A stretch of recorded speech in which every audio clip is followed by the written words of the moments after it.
Welcome in, everyone. Hopefully you're all having a wonderful day so far. I know I am, for the most part. And, well, that's super loud. I didn't realize it. But, yeah.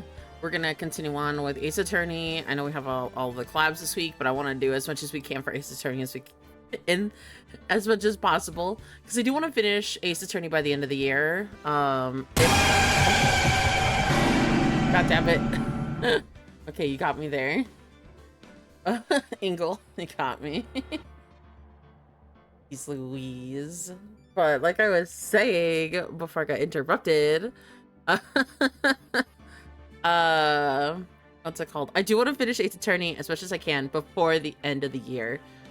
And I know I'm getting close. I got like probably 2 more episodes for the most part, which is going to be a couple long streams. So let's just get into it and have some fun. Shall we?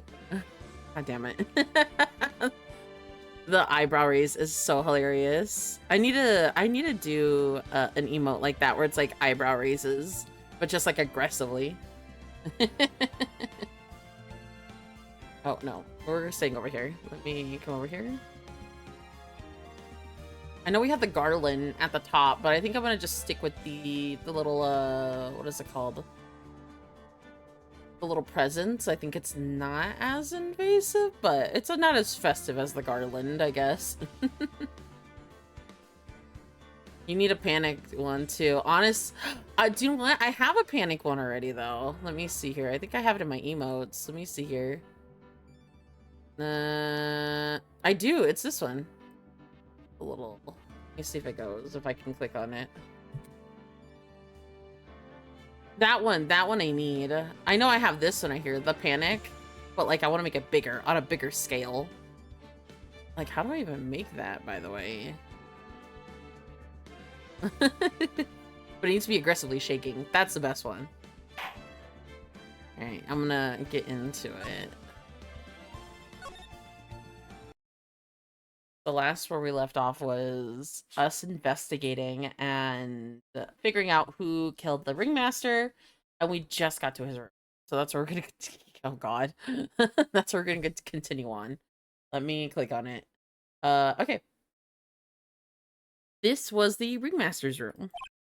Yes, this room belonged to the victim, which means that this must be where Max met the ringmaster last night. Also, I hope I sound okay, by the way, because I'm using a new mic stand, so it's a little bit farther away from me, but it's like not as in front of my face, I guess.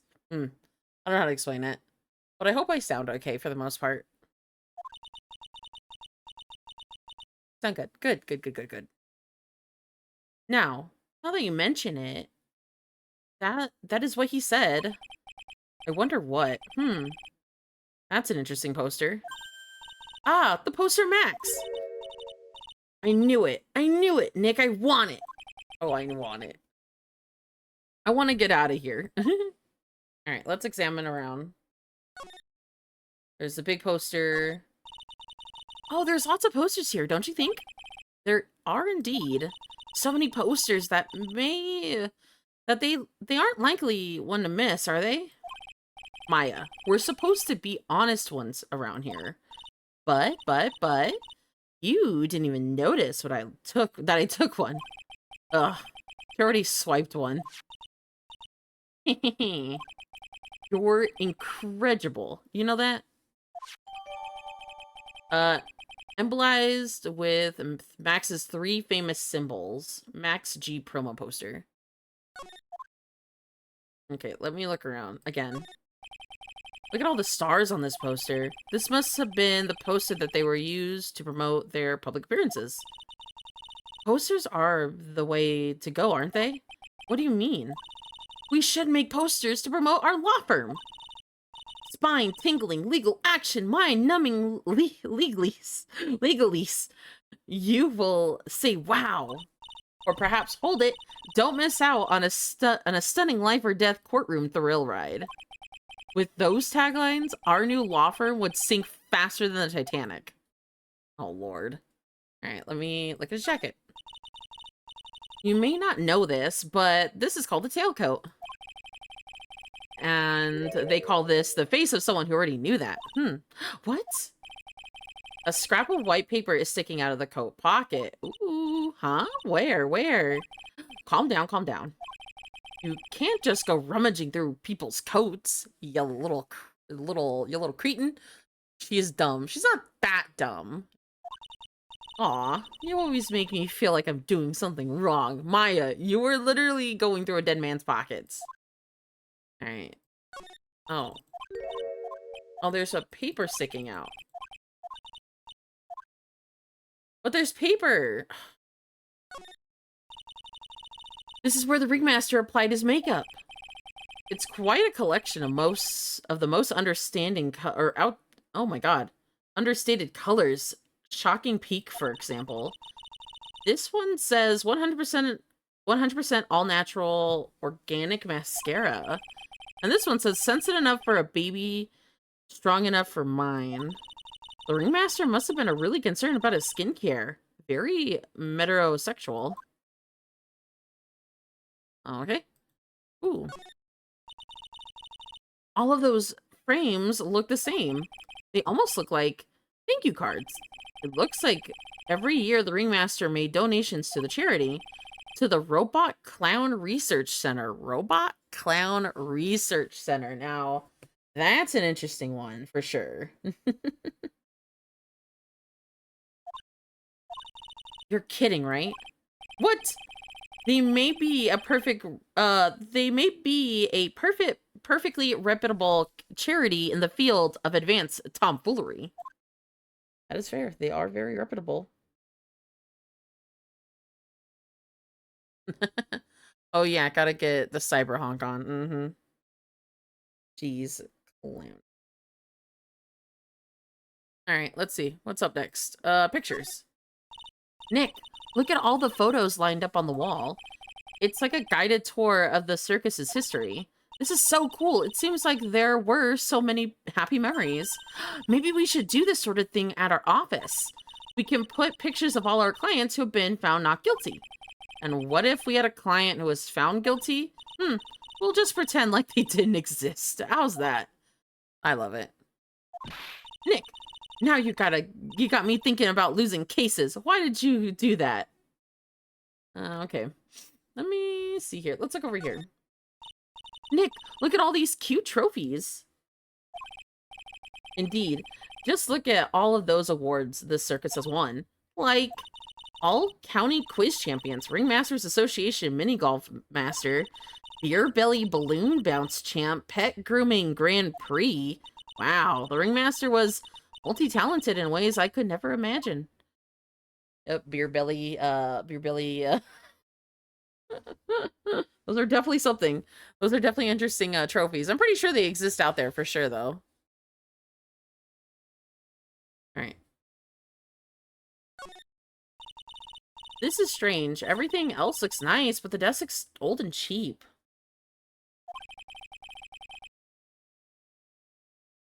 There's a really big photo on his desk. It's a picture of Regina, her father, the ringmaster. He really loved her, didn't he? Regina was so lucky to have such a wonderful father. Does Maya even know who Dad is? I wonder. Let me... Anything else I could click on?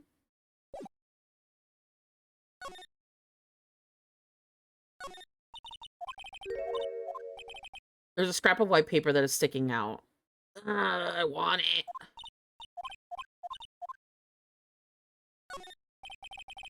At the table for guests, there are some papers scattered on top. Ah, look at this. Max's salary is written on this piece of paper. Yikes! What is it? I didn't know that a magician... The salary is incredible. She looks like she's about to be ready to pass out for the shock. How much is it? How much is it? Is it that much? Jesus Christ, this must be like triple digits then. Incredible, huh? You can say that. This must be the paper that they used to negotiate Max's salary. The ringmaster signed and dated it. What's the matter, Nick? Max definitely got a raise, but this document is dated a week ago. Ringmaster's paper added to the court record. Documents related to Max's salary. he had an enormous raise 1 week ago. Okay, I want to look. It won't even let me look into it, will it? The scrap of paper that's there? Let me move. I guess I have to move back to the big top then. But I have to go back to Max and talk to him. But there's something in the coat pocket. I wonder if I can... I'm going to click on it again.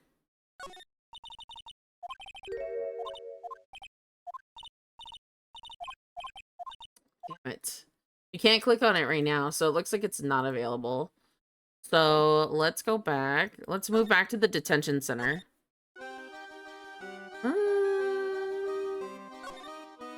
Oh, what's on your mind? Regina, what's the matter? What's on your mind?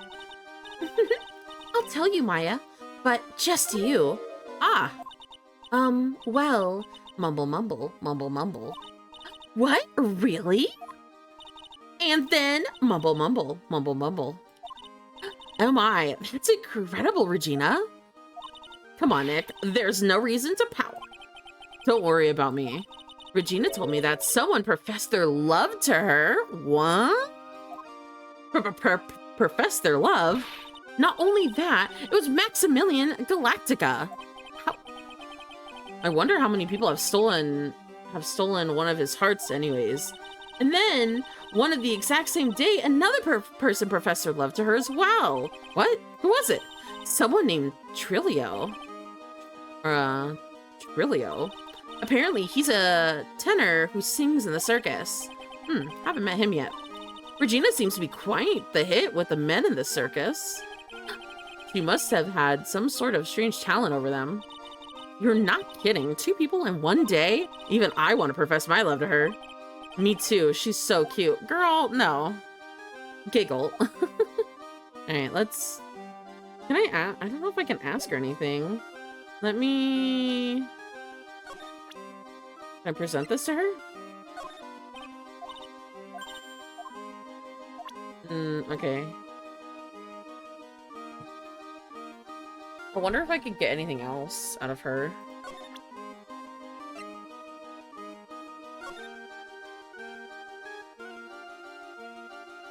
The Jack of Hearts?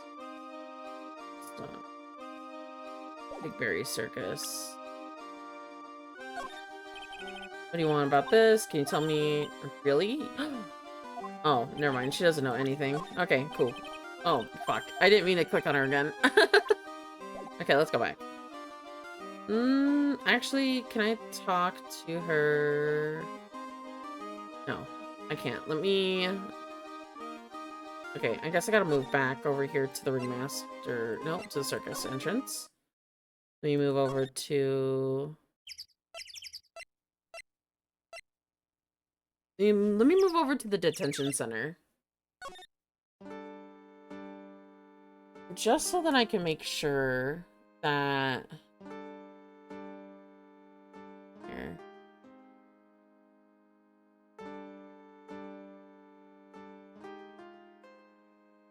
You're gonna talk over...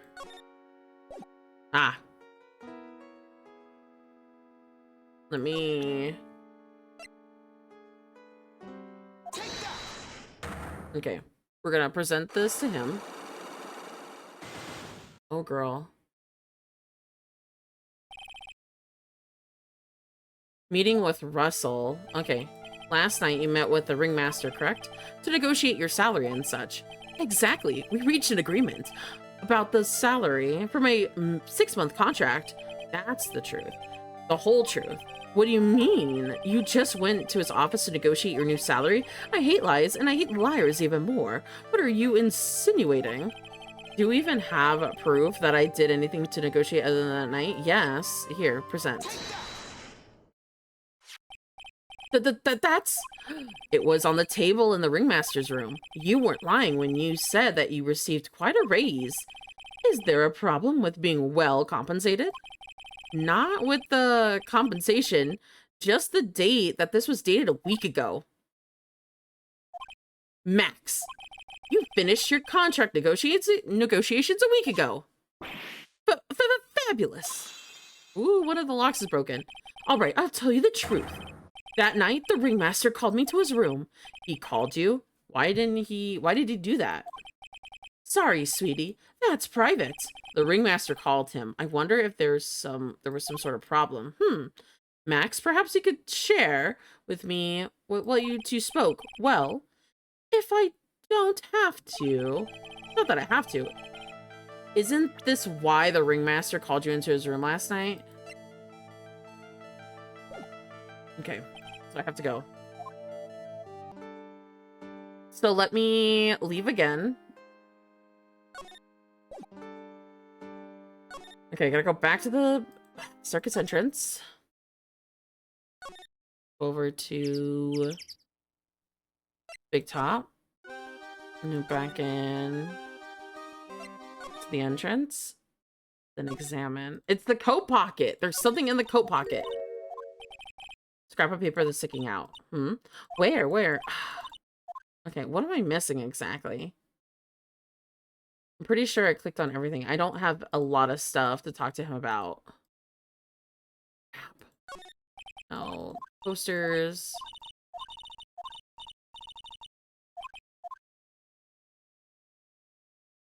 I wonder, let me move over to the Big Top. Move over to the entrance.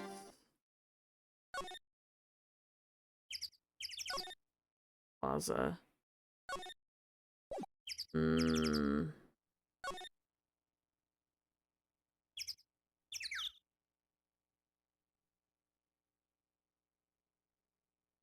There's nothing else I can talk. It's that scrap of paper, but I just don't know how to get to that scrap of paper in order for me to talk to him more. Let me see here.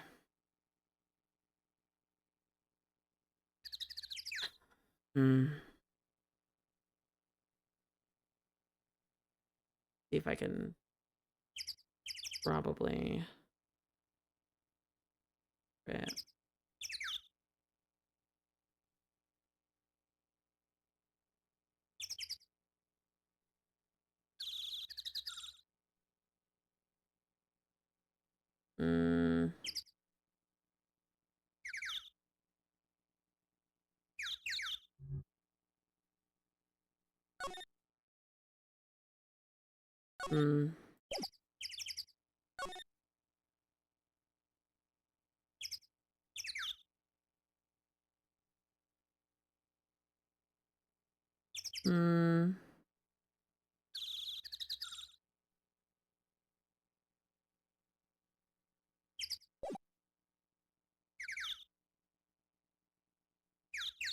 Okay. I'm trying to look it up to see what I need to do next, because I'm not entirely too sure. I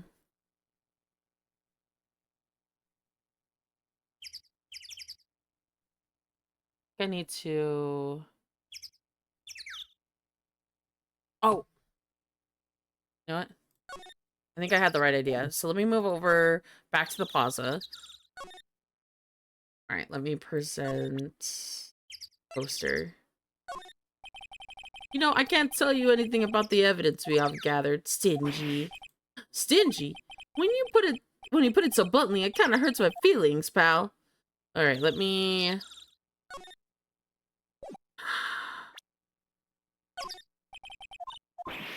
Man, I need more information. Looks like Max is the most unpopular guy in the circus tent. You know what they say, a bad attitude follows you everywhere. He's a bit arrogant, but he didn't seem that bad. But that's just because someone has a bad attitude doesn't make him a criminal. It's not just his attitude. I've got proof, pal. Huh? Oh, there's more. Yes, I got something. He left something at the scene of the crime. One of his magician trademarks. An incredible well-made silk cat. Well, it doesn't have very classy decorative elements. Silk hat added to the court record. Made to order hat with the symbol of Max's fabulousness found at the scene of the crime. Max used a cloak and a silk hat and a white rose as his signature symbols. Pretty mundane, aren't they? Who cares if it's mundane? At least that they're easy to understand. I must have hit a nerve. That's what he said. Who said? The eyewitness. Oh, yes. Okay, I'm getting more details. Eh? Tell us about the eyewitness.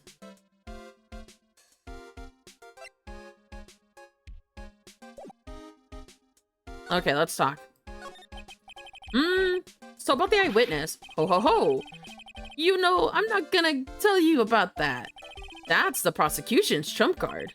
Oh well. Oh, I just remembered. What? I forgot to mention that you two are barred from entering the lodging house. Huh? Why is that? Oh, no reason. Just something I remembered to tell you. Ah, it must be because that's where the white eyewitness is. Let's go check it out. Don't you dare, pal. Oh, Lord. Let's move the Moe's room. Ooh. The circus clown. There's a little hole in his room. Oh, no. December 28th, lodging house, first floor, Moe's room. I wonder whose room this is. The name tag on the door says Moe on it. I guess he's not here. Wow, it's a real mess in here. My room's probably worse, though. Oh, well, I give up. Let's come back later. Let's look around first.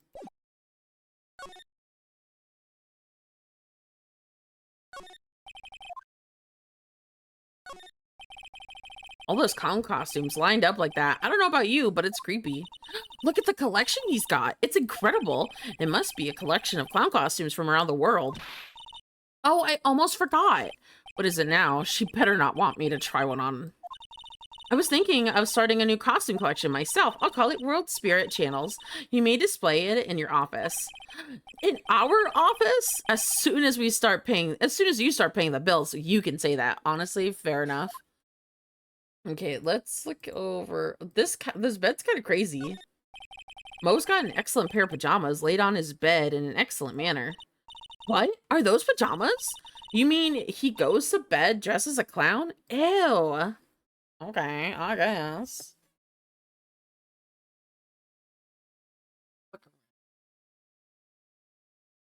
Moe seems to be very vocacious. A vocacious reader. Look at all that hard. Oh my god! Look at all the hard books he has here. Clowns for Dummies. The joke's on you. Treat your peons better, or right, and the classic funny jokes are funny. Wow, Moe is very studious. The joke's on you, huh? Awesome! Look at those shoes. They're great. Forget the shoes. Check out the great gag banana peel. You sure it wasn't Moe's snack after lunch? Are you blind? Look at how many scratches there are from people slipping on it. All right, let's see here. Teehee. Clown equipment is so funny looking at. He's got a balancing bar or balancing ball, unicycle, he's even got a trampoline. But they're all broken. Maybe he was just a little too excited during practice? Who knows with the guy? Maybe that's part of the gag. Fair enough, honestly. It has to be part of the gag if he's like going on the trampoline and he falls through. Let's see here. Anything else? Nothing here. What the? Are there a string of carrots here? How strange. The carrots seem to come in all different shapes. Weird. I can't tell if Moe just likes carrots or if he's just using them for some sort of gag. Fair enough.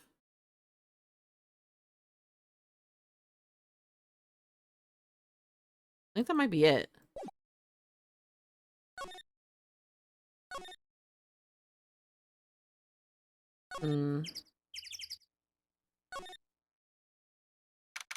December 28th, Berry Big Circus. Circus entrance. Okay, we're getting somewhere. We're getting somewhere. Hey, Nick, look over there. What? There's someone over there. Excuse me. Oh my. Hello? Oh wow. He sure is a quiet one. Excuse me. What, huh? Me? Yes, you. You work at the circus, don't you? No, I'm just your average everyday Joe. An average Joe who happens to hang out at the circus? I don't think so. Yes, I am. I've got nothing to do with what's going on here. He's lying. Like any regular person would hang out in the circus dressed like that. I'm an attorney. My name is Phoenix Wright. I'm a spirit medium. My name is Maya. Well, I'm just happened to be passing by. I don't suppose you happen to know, I don't suppose you happen to be some kind of carny. Carny? I'm a performer, actually. I'm a ventriloquist. Oh my god. Oh no! I had such a fear of these as a kid. Oh my god. I used to be so scared of like Chucky the doll when I was but a wee little ass. A wee little lass. But ventriloquist dolls were the worst just because of how creepy they look. No, thank you. Ventriloquist? I'm Benjamin Woodman. Your last name is Woodman. Yes, that's right, but everyone calls me Ben. Ah, yes. That's your alias, right? I believe they call it a stage name.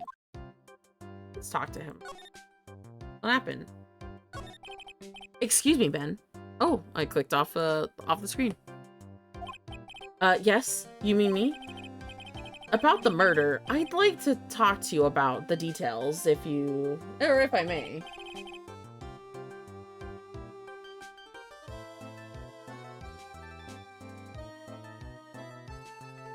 I just realized I don't have, what is it called? I don't have my streamer bot on. I'm turning it on right now. I was like looking over and I was like, huh. That's odd. I'm just a normal regular day guy. I don't know. This guy is so nervous. He's creeping me out. Nick, cheer up. Just try and smile. Okay.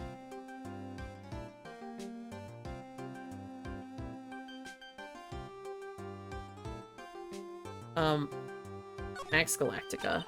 Would you mind telling us something about Max? Maximilian Galactica. Max? He's not very nice. Did he just say that Max isn't very nice? Ow, my head hurts. Yikes, I hope he's okay. It sounds like he just popped a gasket. Ventriloquism. Ben, so you're a ventriloquist? I'm just a regular guy.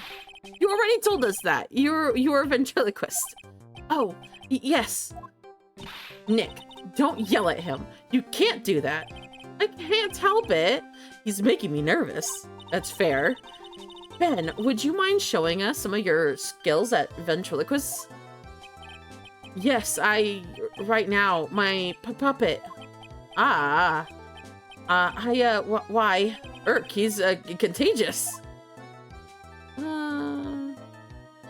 I guess we can show him.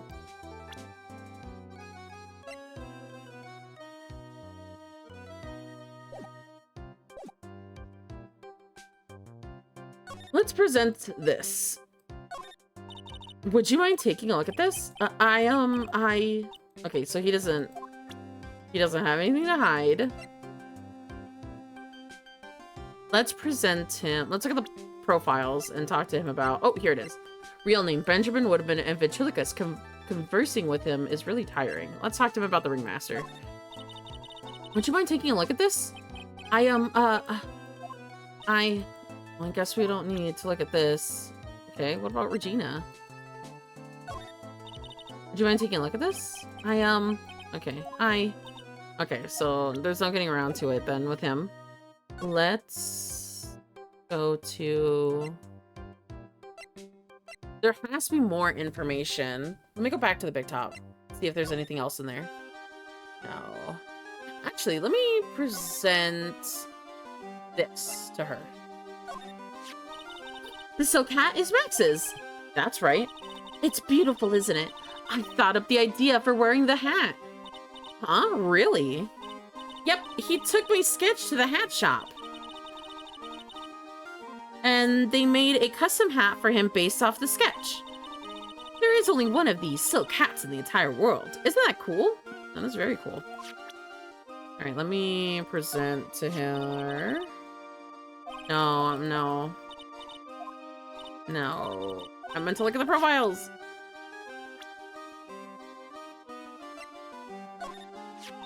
Ah, that guy. His name's Ben, right? Huh? You don't even know him? I don't know. He didn't really catch my eye. He's friends with Trilio, right? Wait, we're the ones asking the questions here. Who is Trilio? Let me... Hey, man.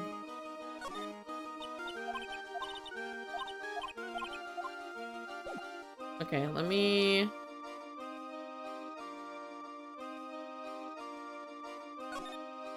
think I'm getting anywhere with this.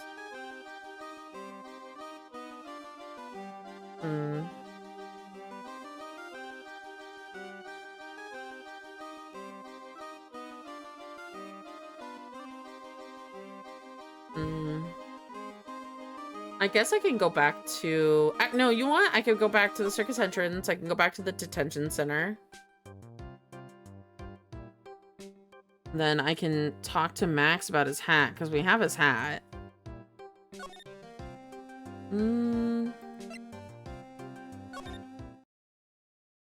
Oh, okay. December 28th, detention center, visitor's room. Max isn't here. He must be in questioning. Aw, I wanted to see a magic trick. He should be back in a little bit. I guess so. Alright. I guess we can move. No clues here. He's gone. Alright, let's move back, I guess, to the offices? Oh, okay. December 28th, Wright and Co. Law Office. Alright, we've got lots of things we have to look into. No time for slacking. Let's get going. Okay. What's the matter? You seem down. Maximilian Galactica. Who would have guessed he's a country bumpkin? Oh. Not a country bumpkin. What to do? Dad's a hard worker. So, what do we do? Huh? There's still lots of things we can do. Go to the scene of the crime, talk to witnesses, gather evidence. Yeah, I guess you're right. We still don't know what happened in the first place. That's very fair. Any ideas? We don't have enough information to make the case yet. I've sworn I've heard that before. Well, we've never had enough information, which is very true. They never have a lot of information.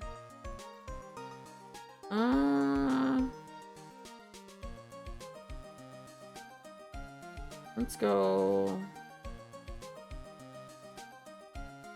All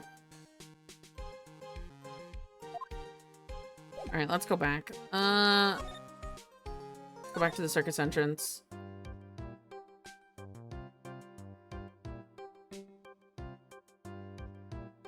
Let's move back over here. Let's see. No. Let's go to the lodging house.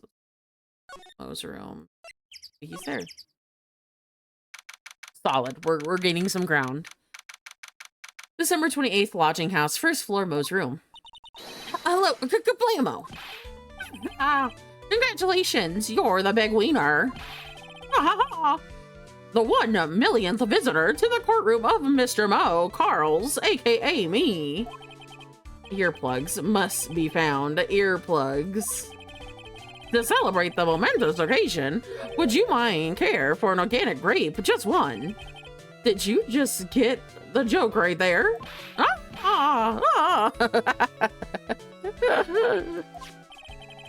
I welch on giving you more than one. No. If it isn't funny, it is your duty as a human being to laugh. People who don't laugh are usually last seen in the Lansing. Catch my drift? Maya? She's laughing her ass off, so that's good. This is like some Fantasian nightmare. What? Fostivan? What? I don't even know how to pronounce that. Come on, it was funny. Clowns are always funny. In my book, they're just funny looking. Oh my god, unless it was like a few years ago when the clown pandemic happened. That was crazy. You sure you do have a great taste in clothes, girlie. Look at the garb. You look like the Greta Garb. I'm going home. No, Nick, you can't. You know, I can excuse a bad joke or two, but this stooge keeps laughing at his own jokes. What's the point? That's what I object to. Okay, I get it. Hey, I laugh at my own jokes too. But you have to admit he's kind of funny. Ugh, no, I don't have to admit to that because he isn't. Okay. All right, let's talk to him. Berry Big Circus. Could you please tell us more about the Berry Big Circus? It's a very big story. You sure you got that kind of time? And the hits just keep on coming. The circus has been in business for 20 years. We've all performed under the guidance of the ringmaster, Russell Berry. 20 years? Wow! Working in the circus is never easy, especially nowadays. With movies, TV, and bowling, there is just too much competition. But I love the circus. I love it too. That's why I've been here for 20 years. Oh my god, 20 years? We worked hard to keep the show running, and no one sends in the clowns on us. Nick, he just made a joke. Laugh. Har har har har har har har har.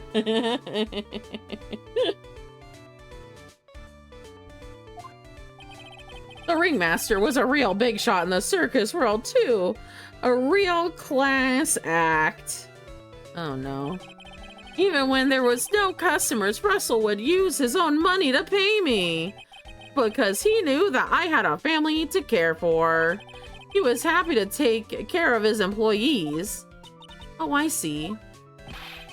How could anyone do that to such a wonderful man? Alright, what happened? Mo. Wiggity, wiggity, wiggity, what? I'm sorry, Mo. Nick was born without a sense of humor. Don't worry about that. How can you fault someone for being born that way? Let's talk about the murder. Let's see. I must have taken place around 10 p.m. last night. After rehearsals were finished, I tuckered out, so I came back here. After I went to bed, that's when I caught a peek of it. I caught a peek? Of the crime. Just as we suspected. This guy's the eyewitness to the crime. The ringmaster was truly ahead of his time. He would always add new elements to the show. New elements? When you must have been a performer for a long time, your act starts to get a bit stale. I realize that even my act can get a bit long in the tooth. Sometimes my jokes can be a bit old-fashioned. Bit long in the tooth? But that make-believer takes things too far. Make-believer? The magician, that one that thinks he's all high and mighty. He had a gall to say to me, "You're one of those funny types, all right?" What does that mean, one of those types? Well, the joke's on him now. On him? Yep, he got on everyone's nerves. That day of the murder? Go ahead. Nope, no way. Just forget everything I said. I bet he's still hiding something about Max. Eyewitness. You say you saw the crime. What, or do you mind telling me what you saw? Well, the police told me that I can't share my story with others. Don't say a word, pal. I'm just gonna have to let those lips stay zipped. That's not fair. I guess you're right. Maybe I can tell you a few details, but only if you can get old Stiff Lips here to make with the funny. Stiff Lips? Wait, do you mean me? Nick, you can do it. Ahem, ahem. What's the matter? Just kidding, Reddy. Okay, do you know why I, Phoenix Wright, am a great lawyer? Because I'm right all the time.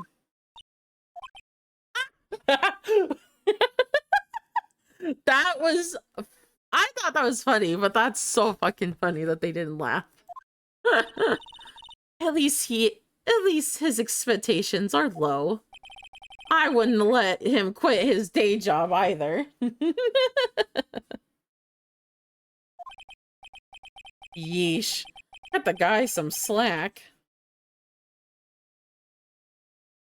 Oh boy, I don't think we're gonna give you any slack, bud. It wasn't the greatest joke I've heard, but you did try, so I'll tell you what I saw. I'm sorry, he's incapable of being funny, Mo.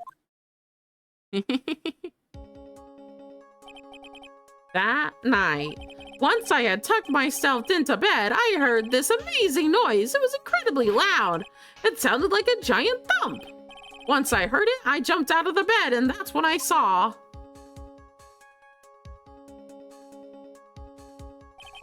Without question, without a doubt, it was that magician. That's all I saw, but it proves how terrible that man actually is. He knows more than Max, and he's letting on. Okay, let me present to him. What do you think? What do you think about this? Anything come to mind? Ah, you want some advice on developing as a comedian, right? I see. Well, this is what you do. When you tell a joke, imagine everyone is wearing underwear and dancing in a lambada. No. That's enough advice for now. Nick, he was giving you good advice. Don't be so close-minded. Alright, bud. Okay, let me see here. What else can we present to this guy aside from... Actually, let me present... No. Okay, let me go to the profiles and talk to him about... Regina. That's the ringmaster's daughter, Regina. Ever since she was a little girl, she's been watching the circus performers. Cuter than a little puppy Maltese, that Regina. If only my Lorena was that cute. Lorena? Ah, Lorena is my daughter. She lives with her mother now. It's true what they say about the tears of a clown. Let me talk to him about him. Ah, Ben? How's he doing? He's a ventriloquist, isn't he? That's right. The boy was I surprised when they told me his secret. He's got a second mouth where his belly button should be. Just kidding. Ben wouldn't tell me a single thing about the murder. Wait, what? Hold on. No, I read it in the wrong voice. Ben wouldn't tell me a single thing about the murder. Ah, that's a simple problem to solve. He won't talk. And oh, the puppet is Trilio, the one who confessed his love to Regina. Okay. He won't talk if he doesn't have his puppet Trilio. Trilio? If Ben doesn't have his ventriloquist puppet, you'll barely get a word out of him. Really? Master and puppet. Okay. Let's get a move on then.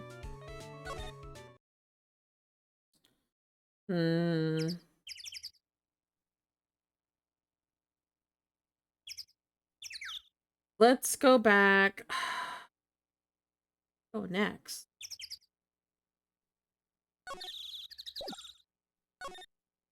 Go to the circus entrance. Let's move over to the big top.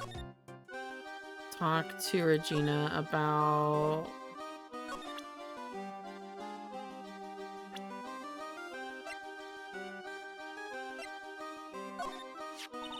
That's Mo. He's such a funny clown. He's been a good friend to my dad for a really long time. He was good friends with the ringmaster? My dad always said, when it comes to who I can entrust the circus to, it's definitely Mo. Yep, that clown is one lovable stooge. Don't you think so, Nick? No comment. Okay then, so where can we move to after this? Let me go into the ringmaster. I just want the thing that's in here. That's all I want. Let me move back then to...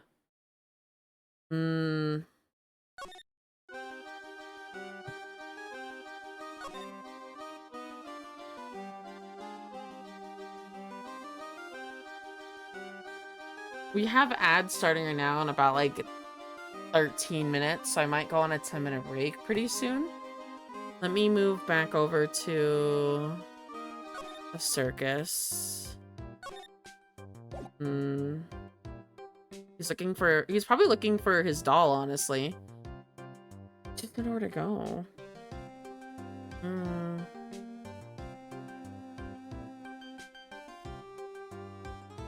You know what? I'm gonna go back to Mo. I'm gonna go back to Mo.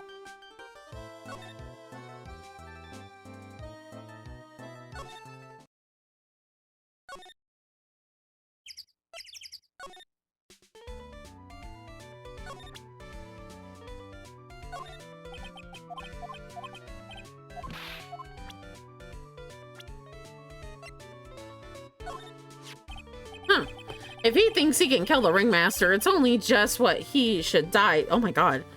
Hold on. If he thinks he can kill the ringmaster, it's only just that he should die too. Mo! Sorry, I just crossed the line, but he truly is a disgusting human being. Why would you hate him so much? Let me tell you this one story.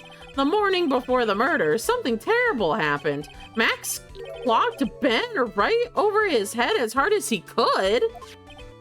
And the ventriloquist with the speech impediment? You should go to the cafeteria and investigate for yourselves. The cafeteria? Yeah, let's just say there's Goaty be something interesting in there.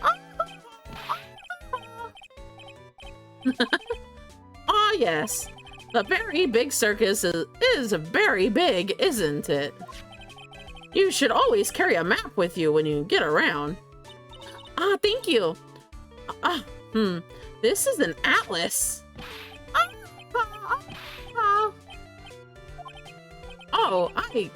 I killed myself, really. I'm dying, really. Konori. I can't even pronounce that word. He's just laughing to hear his own voice. Map of the circus of the very big circus. Okay, so let's move out to the lodging plaza. And let's move back to Mo's room. No, actually. Circus entrance.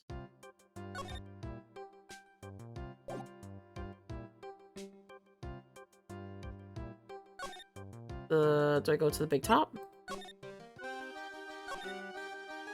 Cafeteria. Oh my god. Why does Max have a pedestal for where he, like, sits at? Jesus. December 28th, Big Top Cafeteria. I feel my voice getting a little bit high-pitched. But I think we're gonna start the break here, so I'll be right back in.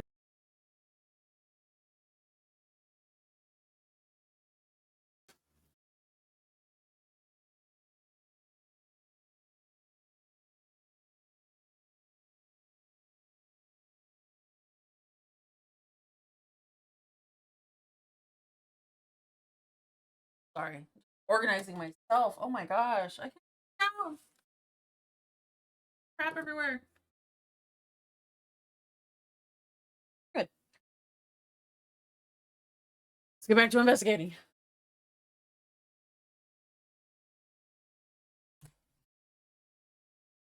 Ah!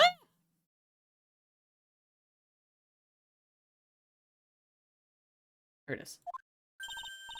Ew, this place is gross. This must be because of the last night. They didn't have time to... Oh my god, I hit my mic. They didn't have time to clean up after dinner because of the murder. That reminds me, what was it that Mo said? He said that yesterday morning, Max clonked Ben... Oh my gosh, I dropped something over the head here. I wonder, like, what transpired. I mean, we're gonna find out, but I wonder why. He also said that there's Goaty be something interesting here. Nick, what's Goaty be interesting? Don't ask. All right, let's examine. It looks like they've left it exactly as it was on the night of the murder. They didn't even seem to worry about cleaning up the dishes, did they? Looks like all these dishes are making me hungry. Let's go get a burger at the snack stand outside. Once we're finished with the case. All right, Then let's get this over with, Nick, and here we go. Where's the mute button when you need it? There's some dirty dishes all over the place. It must have been too hectic last night to clean up. You know, I can't stand a mess, Nick. I think you and I should clean this place up for them. What do you mean, clean it up? One, because I hate dirty cafeterias, and two, because one bears representing. But this is a crime scene. We can't clean it up. We have to preserve it for evidence. You know, I really hate dirty cafeterias. Not as much as I hate cleaning dirty cafeterias. All right. What's this? This must be a juice bottle or something. I think it's a wine bottle. Watch out, Nick. There's broken glass all over the floor. A broken bottle just laying in the middle of the floor. Do you think it means anything? There's got to be something interesting here. Huh? Looks like we're going to have to go back and meet with him. Him? Broken bottle. An orange juice bottle that was found on the broken floor. Oh my gosh. Broken on the cafeteria floor.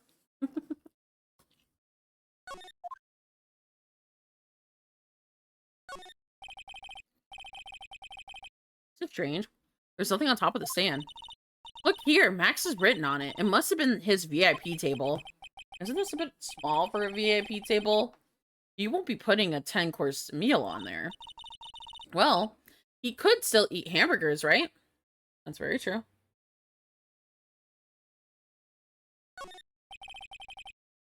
The kitchen is over there. Everyone must have taken turns cooking. There's a duty list posted here. I wouldn't mind trying my hand at cooking for this many people. Maya's killer hamburger. Would you try it, wouldn't you? A bulletin board. For, bulletins. It doesn't look like oh my gosh. It doesn't look like there are any useful clues posted here. Boring. Maybe we should just leave a juicy tidbit for everyone to read. Juicy? You know, like a fake clue. Maybe like message from the killer. Give it to Maya. You know Gumshoe would take it all too seriously. He would. Keep our cafeteria clean? Doesn't seem like anyone ever read this sign, huh? Maybe they should make it easier to understand. Clean it or die.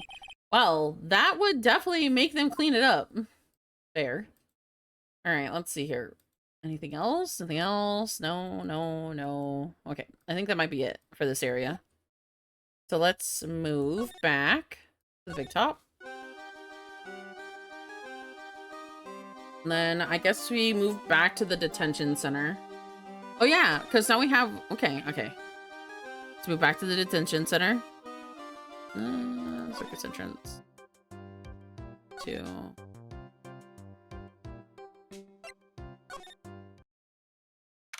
December 28th, detention to visitor center. Oh, it's my 2 sweeties. Welcome to the detention center. Did he just call me his sweetie? Again? What's on today's agenda? What can I help you with? Well, we've gathered quite a few clues. Wonderfully fabulous. I mean, fabulous. That's why we came to meet you again. What's wrong? Quit making such a scary face. Okay then, Max, let's make this absolutely fabulous. Let's present this.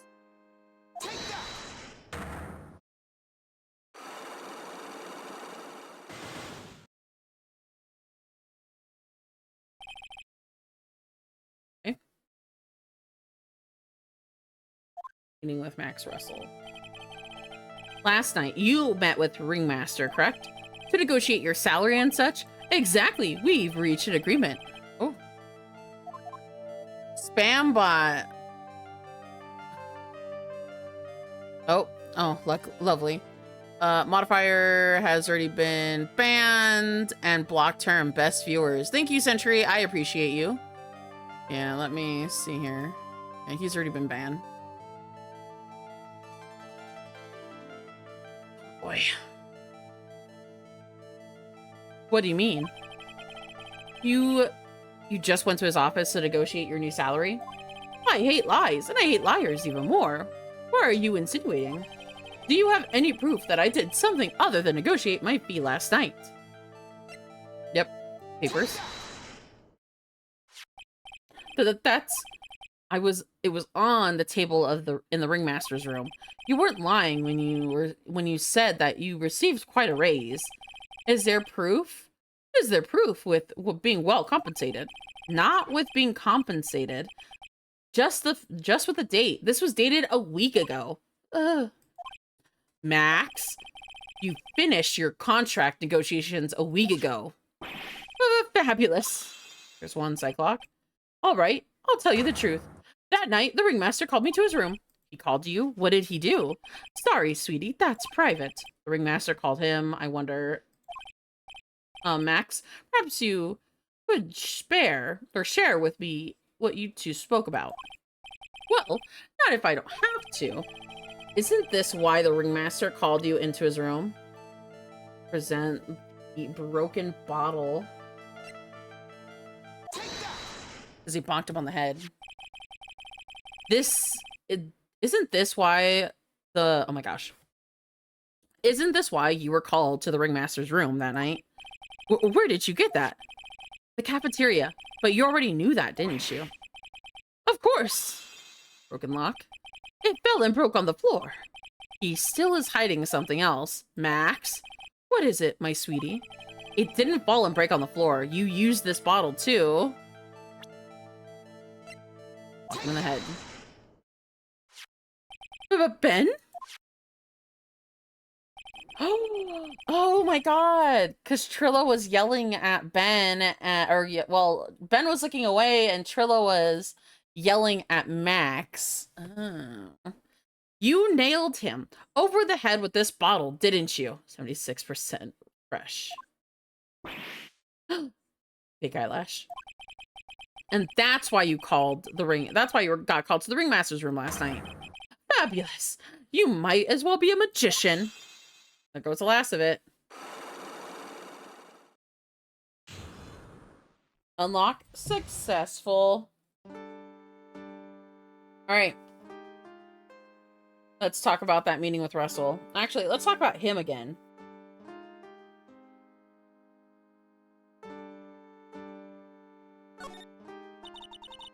We heard a lot about you at the circus, Max. Ah, you must mean from the dinosaurs. How were those Jurassic geriatrics? Jesus. Max, you aren't very popular with the other performers, are you? Yes, sweetie, that's why. That's what you call jealousy. Jealousy. They're absolutely jealous of my absolutely fabulous self. People who really understand can see the obvious differences between us. People who really understand? For instance, my sweetie pie. So Regina understands him, huh? I plan on getting married to her. She is truly my sweetie pie princess. Oh, Lord. Oh, wow, that's so cool. Already in the works. Oh? Alright, what happened? You met with the ringmaster on the night of the murder. Yes, I was with him around 10 p.m. Once I was done with practice, I went to his room right after we finished. They found the ringmaster's body in the plaza in front of the lodging house.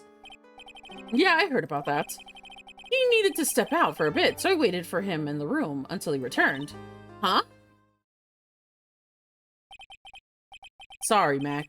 Sorry, Max. I have something I must attend to right now. Do you mind waiting for me right here?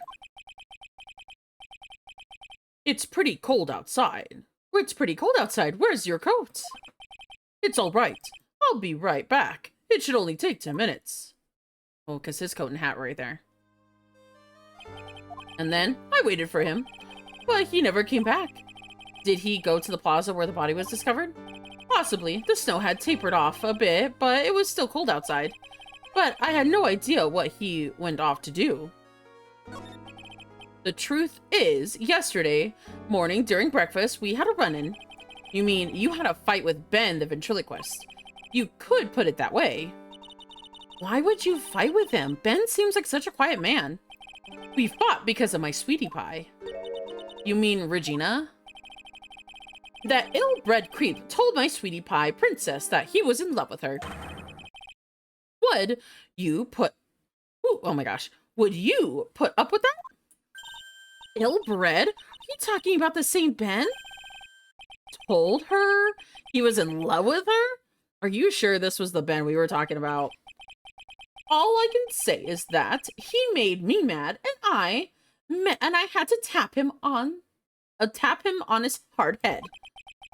That's when the ringmaster called me, and I realized that was my chance. Your chance? That was when I went to his room, and I laid it out for him on the table. I asked him to let me marry my sweetie pie. What? The ringmaster told me that it sounds good to me. I don't think so. That's why my sweetie pie is my sweetie pie. And no one else's. I see. Since Ben was cursing me so much, or causing me so much trouble, I had to shut him up. Shut him up? What do you mean by shut him up? You don't know, do you, my sweeties? Trilio can't say a word, not without Ben. Trilio? The puppet, that ventriloquist's puppet. His real name is Trilio Quist. But the puppet doesn't talk. I know. That's why I hid it. Before the police came and took me away, of course. If that puppet started flapping off at the back... Oh my god. At the balsa, I'm screwed. You hid him? You mean the ventriloquist's puppet? You were so smart, sweetie. Where did you hide him? What, sweetie? You aren't thinking of trying to add him to my defense, are you? Well, Ben does seem awfully lonely without his puppet. Fabulous, that should have taught him a lesson. Okay, I hid Trilio in the ringmaster's room. Oh my god. You don't mind going there and getting Trilio for me, do you, my sweets? No problem. Not at all. Thank you, Max. You know, I can't stand to see my sweeties in a jam. Then don't go hiding puppets. All right, let's go. Okay, let's move over to the circus entrance. December 28th, Big Berry Circus. Ben's not here anymore. Yeah, I wanted to ask him something. It's cold outside. He's probably in his tent. Let's move to the big top. December 28th. Very Big Circus. Big top. What do you think, Nick? I wonder if we've been making any progress. Don't be so negative. Of course we made progress. But everyone loved the ringmaster, and there's no sign of footprints on the scene. There's still a lot of mysteries left to be solved, of course. And now Regina isn't here. I'm not seeing how that's related. Let's move over to the ringmaster's room.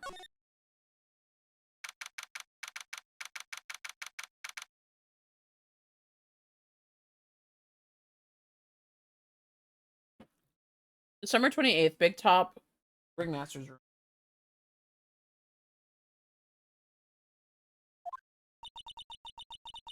Looks the same as always, a great big mess. Considering how messy it is, I bet they wouldn't notice if another poster went missing. Will you stop it, you poster prolifer? I'm just kidding. You know, I always got one of these posters. You mean stole one of those posters? Yeah, let's focus on what Max told us. He said that he hid Trilio somewhere in the room. Trilio, oh, the ventriloquist's puppet. Let's examine. Nick, look at all the cute trophies. Indeed. Just look at all the awards that the circus has won. Like, All County Quiz Champions, Ringmasters Association Mini Golf Master, Beer Belly Balloon Bounce Champ, Pet Grooming Grand Prix. Wow. Ringmaster was multi-talented in ways I could never imagine. There's something shoved under the bookshelf. That's Trilio! That's Ben's puppet. I think you're right. We'll have to give it back to him later. A ventriloquist's puppet, an operatic tremor who doubles as Ben's sidekick. What do I have to carry this thing? I wonder if I can... You know what?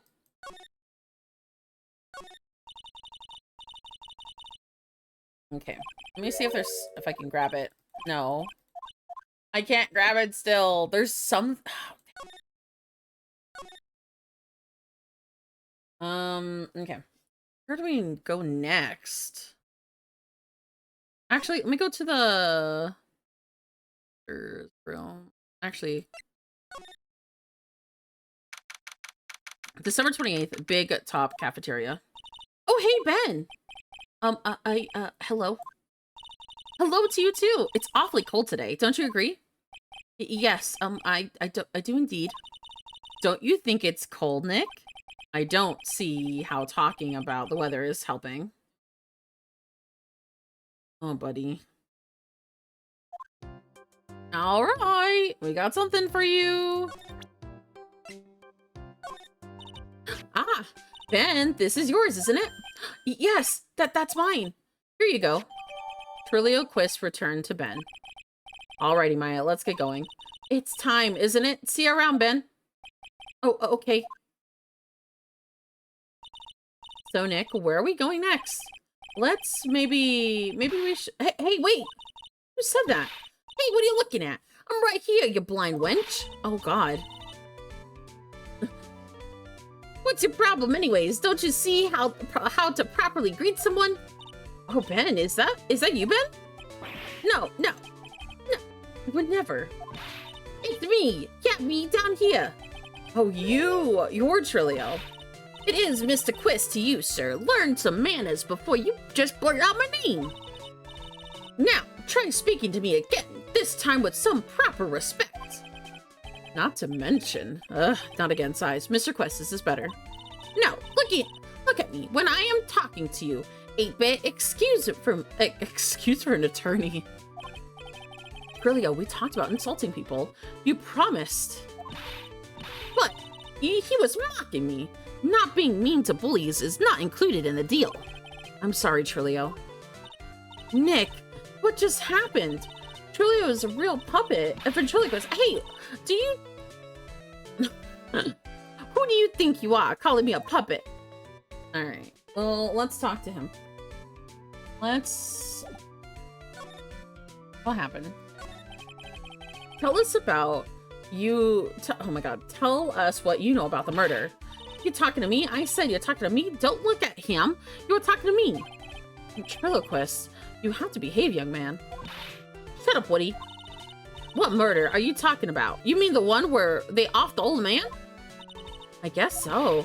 No need to make such a fuss about things. The old mutt paid us all peanuts. Trilio, you can't say things like that. I didn't raise you to be that kind of puppet. Don't you have enough pills or something to take right now? These two are really an odd couple, aren't they, Nick? Okay, I'll talk. Gramps got clobbered over the head. Let me lay it out for ya. The pace sucks, the clown sucks, my partner has his hand up my pants. Your partner? You mean Ben? Yeah, the creepy old man who never finds it in him to leave me alone. Tell him to back off from me, will ya? He's just another one of those dorks around here. Oh my. But I'll be fair. In this cesspool of human garbage, masqueraders as performers, I found my Madonna. Or Madonna? Regina, my lovely Regina. She is stunning, right, Ben? Well, I'm not sure if I could go that far. Well, you'll have to excuse him. He does not understand of what he speaks. I, on the other hand, am an appreciator of true beauty, hence why I shall marry her. Marry? Okay, flying fraud. The ringmaster got knocked outside his cheap head by that flying fraud. You mean Max Galactica? Why do you say that? Trilio, straighten up. Don't accuse people like that. Straighten up? I made a wood. Besides, you were there. You know what happened, Ben. You were there? Hee hee. If you're that interested, then I'll let you in on the facts. You're gonna marry Regina? That's right. She doesn't quite realize the joy that awaits her, does she? I think I'm beginning to see why she agreed, or she seemed troubled. Well, I don't care. It's my choice, not hers. Oh my god. We're getting hitched. I know, but think of that. But what? I gave her a special gift. I gave her a gift of song. You gave her a gift of song? Well, I am an... Oh my god. You'll be happy to know that I've decided to grace you with one of my songs. Me, me, me, me, me. I want to touch... Oh my god. I want you to touch me. I want you to kiss me. I want you to... Rest is private. Well, the melody is pretty good, but those lyrics, I think they need a little work. Who asked you? I'm the artist here. Thanks. Now that Trilio's here, does that mean you can now talk normally? Hey, buttface. Ah, you must be looking forward to tomorrow, aren't you, Mr. Ambulance Chaser? Huh? You know, it's time to get rid of that pesky magician once and for all. Oh, Trilio. Enough jibba jabba. Let's get to court already. Hey, wait a second. Nick, what's going on? He's a witness for tomorrow's trial. Okay, I guess we go back to the... Oh! December 28th, Big Top Circus. What in the world happened with Ben and Trilio? Quite a pair, those two. Oh! Oh! Oh no, now what? Yo! Oh my god, oh my god, oh my god! Did you just hit me outside the head? Oh, no. Hey, welcome back, Nick. That monkey. Ah, my badge! Oh my god, that monkey stole my badge! What? Mr. Attorney, that face was so cute. You look completely dumbfounded. Regina! You! That monkey! Hey, no need to get angry, okay? But my attorney's badge! Don't worry, I'll help you out, okay, if you say so. If I don't get my badge back, how can I flash it? By the way, the monkey's name is Money. Money the monkey. His name is Monkey... Money? Let's talk. Monkey the Money. The monkey is called Money. Yes. Well, the rich ape just stole my attorney's badge. Mind if I get it back? I see what I can do. Even I have money problems. Whenever Money sees something shiny, he takes it back home. Ah, that's pretty funny. Well, I guess I'll just have to find out where Money disappeared to. I think that's for your best bet. You should try and ask Uncle Mo. He might know. Huh? You don't know? Well, Money isn't exactly someone I am on friendly terms with. What? He's not really that kind of animal I work with, even if he does need taming. Oh, I see. Go to Moe's. I guess it's time that I revisit that cronky clown. Oh boy. Gonna be fun? Ben and Trilio. Do you mind telling us about Ben? Ben? Oh, you mean that guy that's always hanging out with Trilio? What do you mean hanging around? Well, he was there when Trilio told me that he was in love with me. Trilio told you he was in love with you. Yes, he did. Kind of cute, don't you think? He's so smart, and he's such a wonderful singer. I love him. But what about Ben? What about Ben? He's got nothing to do with me loving Trilio. Like sand through an hourglass, so are the days of the circus. Proposal. Regina, you were proposed to, weren't you? Proposed to? No. That won't be for a while. Huh? Really? That's strange, isn't it, Nick? Yeah, Max and Trilio both said otherwise. They said that they asked her for her hand in marriage. But Max only talked to the ringmaster about it. I forgot about that. He asked the ringmaster for her hand, not Regina directly. So I guess Trilio didn't ask her directly either. What? He's gonna propose to me? I'm so confused. How about you, Maya? Huh? What? Who do you think I should go for, Max or Trilio? Wait, do you realize that Trilio is a puppet? Huh? I don't care if he's a bit stiff. Oh boy. All right, let's go back. Let's move over to... Let's go back over to Mo.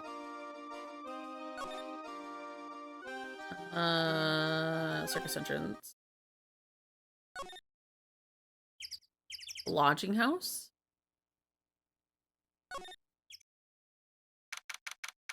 December 28th, lodging house, plaza. Huh? Detective Gumshoe took off already. Yeah, probably because we ditched him earlier. I bet he and the other cops got lonely and headed back to the precinct. All right, let's move over to Mo's room.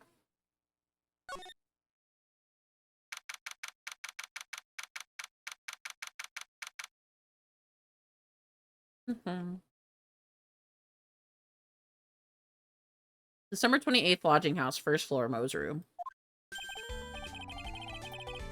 I can't do his voice right now. I just ate. I just munched on something. Oh my. If it isn't for Mr. Right. No, his voice sounded more like a Mickey Mouse. Oh my. Isn't it Mr. Right all the time? It's all right to be wrong every now and again, right? See, Nick? It just took a while for the joke to find its audience. So, what can I do you for? Did you remember a good joke you wanted to tell me? Pull up a chair or maybe just pull my finger and let me have it. We're going to get the same sound effect earlier, aren't we? How did you know I put a whoopee cushion on the chair? You really know what it takes to be a clown, don't you? Alright, let me talk to him about Regina. So, about Regina. Regina is such a pure, innocent child. She's such a cutie, too. She was born and raised in the circus, you know. But that doesn't mean that she really knows much about the world outside the big top. Sounds like Pearly. For her, every child's dream for the circus is her everyday reality. She lives in a dream world. She sees dancing wild animals, men flying in the air, and one very funny clown every day. The funny thing is that all this is normal to her because it's her everyday life. I guess that explains why she thinks she can marry a ventriloquist's puppet. Don't ask me if her reality is good or bad thing, though. A clown sees like life simply without complications. All right, Money the monkey. Have you ever heard of a monkey named Money? Ah, yes, Money? He stole my attorney's badge. Well, Money does love shiny objects. It makes sense that he swiped your badge. But under no circumstances can you chase after him. Huh? Why's that? Oh, I know. You don't want to get involved in any monkey business, right? Oh, exactly. Bravo, bravo. Enough joking around, though. Money isn't considered a member of Regina's family. Then who does he belong to? I'll be happy to take you to where his owner is staying. Oh, you mean right now? Of course. Shall we go? We should go with him now or wait a while. Nah, go with Mo.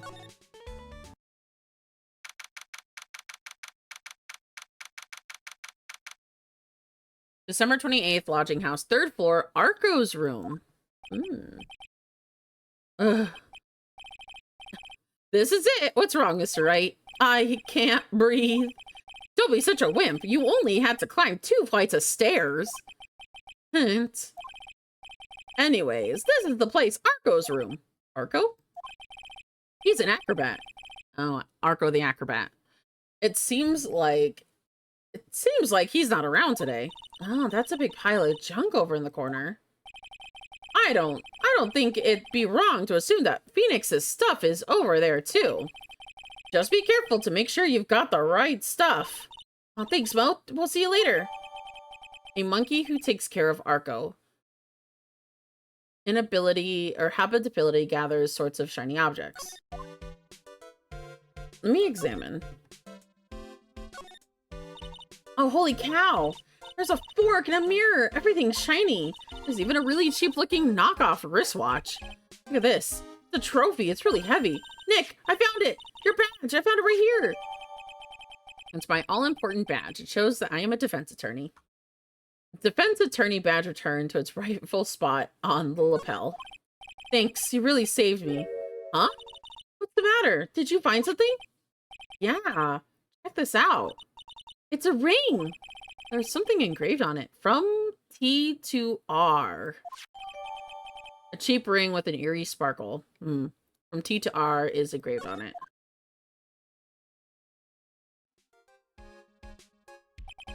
Well, I think that it's about time we wrap up our investigation. Do you think we'll win in court tomorrow? Who knows? Even I can't imagine what kind of testimony will come out tomorrow. I'm guessing Mo will be a witness in the courtroom, though, tomorrow. Mo and maybe the puppet. Don't worry, Nick. No matter what, we've still got a magician on our side. That's good, because we might need some magic tomorrow. To be continued.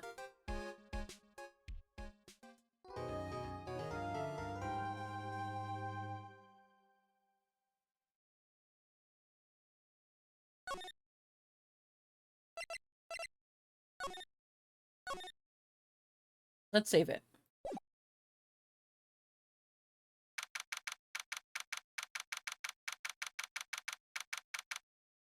December 29th. Oh, 9:43 a.m. District Court, Defendant Lobby number 5. I keep on bumping into my mic. Good morning, Max. Max? Fix something real quick.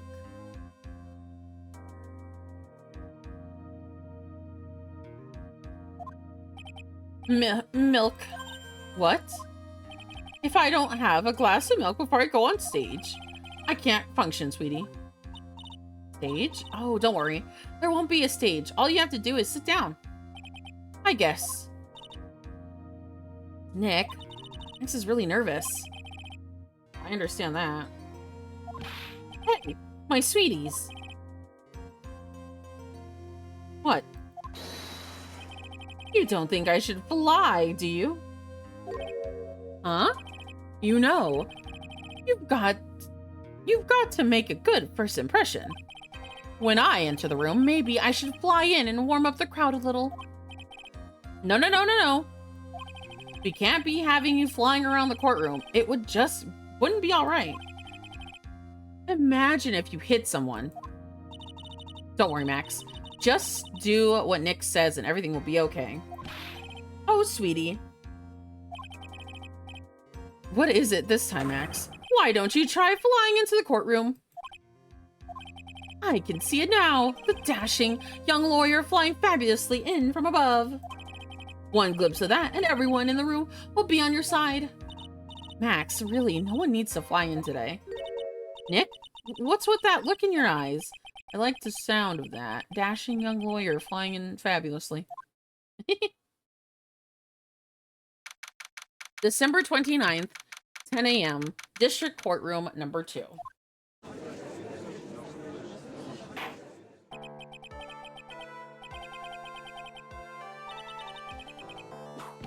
Oh, what? Your Honor! Get on with it. I didn't even click on anything. Is it on autoplay right now? Oh, sorry. I just realized the defendant's name is Billy Bob Johns. So? Well, isn't the defendant also known as Maximilian Galactica? Yes, Your Honor. He does often go by that name. You know, my grandchild is a huge fan of his. I think everyone here wouldn't mind if we called the defendant Maximilian Galactica. It sounds more friendly. Oh God. I wonder if this is to our advantage. Miss Von Karma, your opening statement, if you please. I hope you didn't bother thinking you'd win this one, Mr. Phoenix, right? Huh? The spirit channeling trial was a sham, and I refuse to acknowledge its legitimacy. Damn. I did not count. It did not count. Did you hear me? You must still be upset about what happened last time. You have no chance. Zero, zilch, nada. I'm not losing this case. Why, you ask? Because it is not... Oh my gosh. I cannot read. Why do you ask? Because it is not in the nature of a Von Karma to lose at anything. I guess being born with oh my gosh. I guess being born with the name of Von Karma is a free pass to being arrogant and annoying. Watch and learn, Mr. Phoenix Wright. I'll show you the textbook procedure approving how absolutely guilty you are. Me? Guilty? What are you talking about? It will be my ultimate revenge. But it's not like it'll bring back her dad. There, opening statement complete. Now let's hurry and wrap this waste of time. Very well. You may call your first witness, Miss Von Karma. Detective Dick Gumshoe, get up here now. Oh.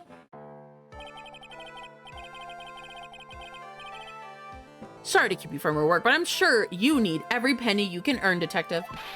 Don't mention it. It's not trouble at all. I've been looking forward to this. Very well. I would like you to begin by shedding light on the events in question. At your service, sir. All right, Detective, you may proceed with your testimony. Details on the event.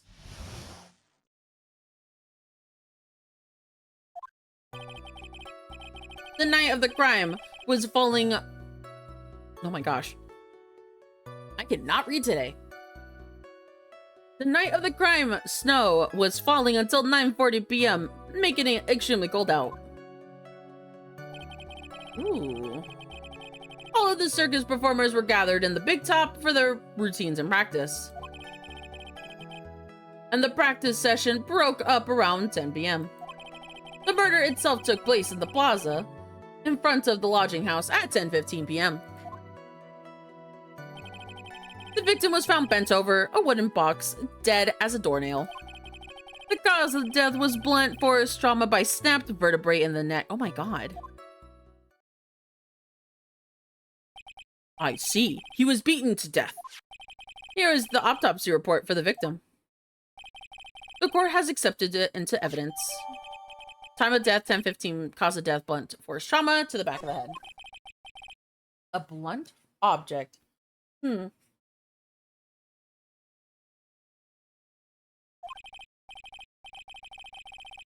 No.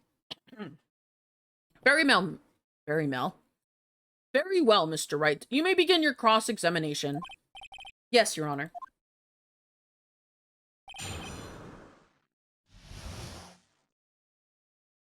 Yep. The night of the crime, snow was falling until 9:40 p.m., making it extremely cold.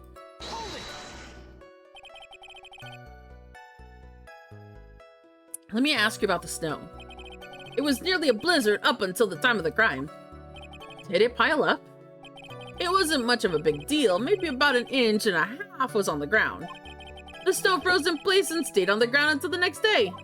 The snow. Let me see. There's gotta be something more about this. Huh? What's the matter, Nick? I need to take a look at the court record. Mr. Gumshoe, what were the members of the circus doing on the night of the crime? You have to take a look at the court record.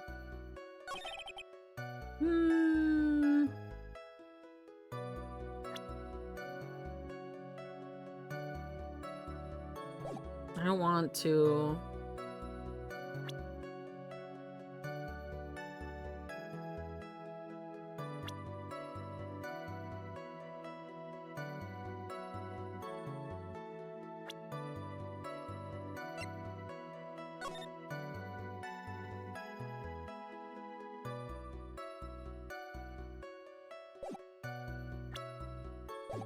Okay. Gotta look at the court record again. All the performers. All of the circus performers were gathered in the big top to practice their routines. When you say all the performers, who do you mean? Everyone but the dancers and staff were there. Regina the animal tamer, Mo the clown, and Ben the ventriloquist. And of course, the defendant, Maximilian Galactica, and his victim, the ringmaster. Oh, and I almost forgot, the Regent the tiger was there as well. Out of curiosity, what about the circus monkey? When I was investigating yesterday, he happened to snatch my wristwatch. He took his wristwatch. Detective, you are welcome to file a police report after these proceedings. Session broke up around 10 p.m.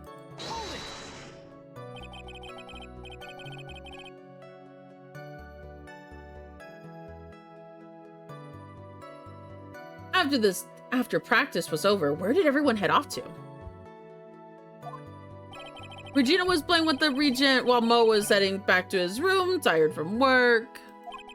Ben the ventriloquist went to the front gate, absorbed in his own world, and the ringmaster Max went off to the ringmaster's room to talk privately. Talk privately, huh? That's an awfully suspicious. Ooh, you wouldn't happen to know what they were talking about, would you? It seems like they were negotiating Max's salary. Actually, Max was asking for Regina's hand in marriage. The murder itself took place in the plaza in front of the lodging house around 10 p.m. or 10:15.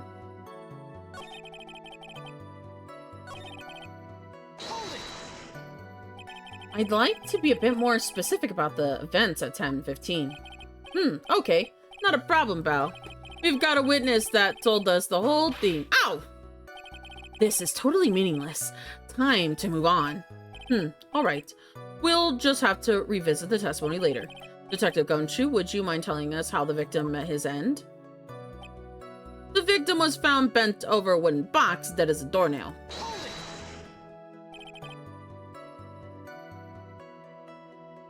A wooden box? That's right.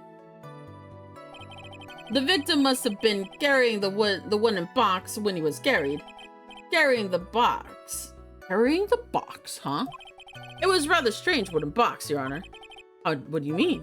Well, it was much heavier than it looked, not to mention it was locked. Locked, you say? Ooh, wooden box. The victim was hunched over. 20-pound box. It boasts a small but strong lock. This may be my only chance. I might have to... So I might as well ask some questions. Let me ask about the contents of it.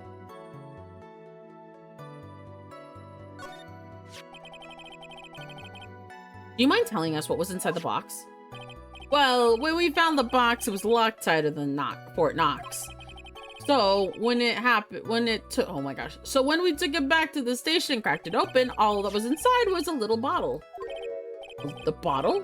What is that, detective? Exactly what it looks like, Yana. It's a condiment bottle. What's inside the bottle? It's filled with pepper. Pepper?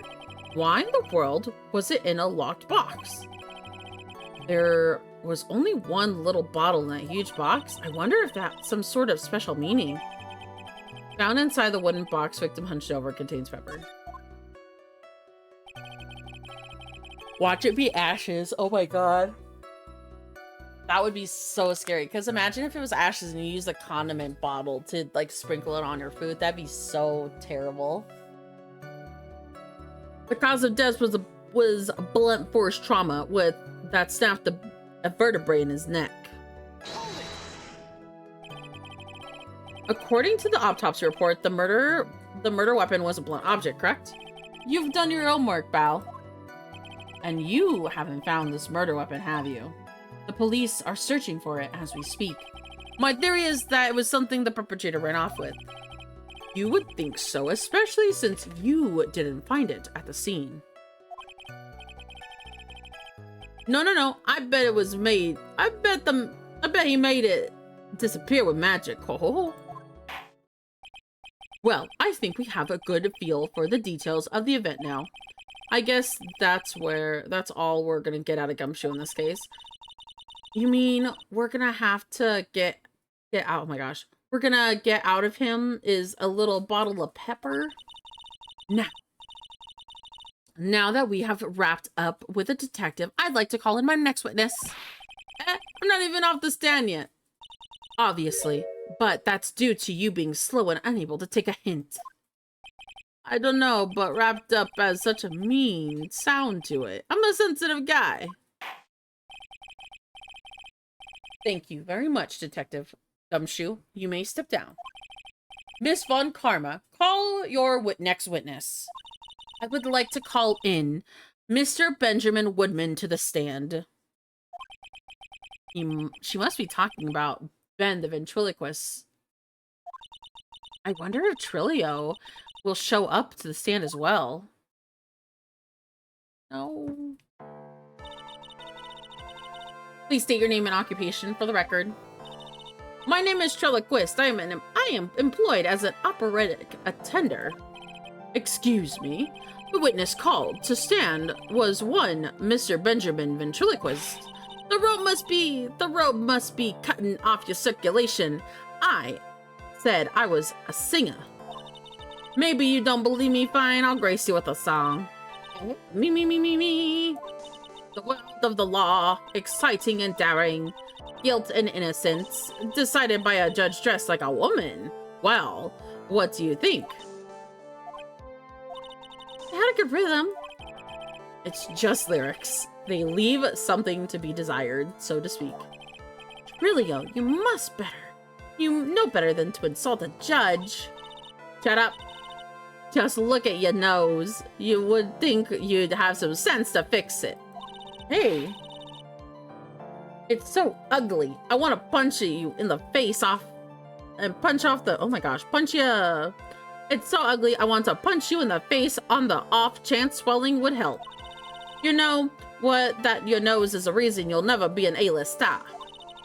Celebrities must really enjoy saying everything that flashes into their minds.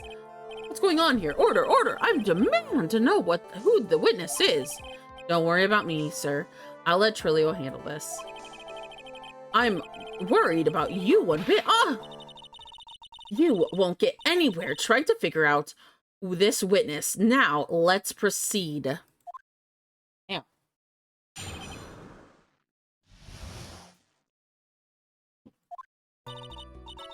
One practice was over. I left to the tent with the stooge, the clown. Once we got to the lodging house, I ditched him and went back to the plaza's entrance.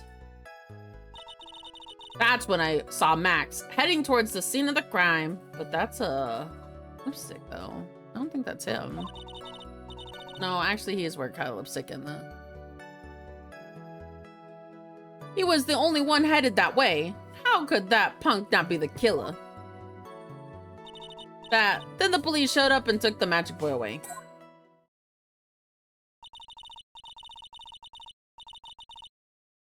You saw Maximilian Galactica heading towards the scene. You're sure of it? Without a doubt, he had on his silk cat cloak and a dumb white roses on his chest. That's when... How can you mistake someone with a crazy getup with his nose stuck up so high? That's enough. I think we get the picture. Just one thing. You said you ditched the clown. That's right, Jess boy. Well, since you weren't with him, couldn't that mean that the clown committed the crime? Got a point. What a shame. It was a nice theory, but the clown can't be the culprit. Why is that? There's an absolute proof. A silk hat? This was found at the scene of the crime. It belongs to the defendant. Ah. Without question, he was wearing his signature hat during practice. And if the clown was the murderer, there would be no reason for his hat to be at the scene. Well done, Miss Von Karma. Your prosecutional skills are unrivaled. Well done. Takes a bow. Thank you for stating the obvious. Thank you for stating the obvious, Mr. Phoenix Wright. Do you have to say? What do you have to say? Okay, I guess she's the boss again today. All right, so before we go... Oh my god, he got taken! All right, I'm back. No, I'm not muted anymore. Cool.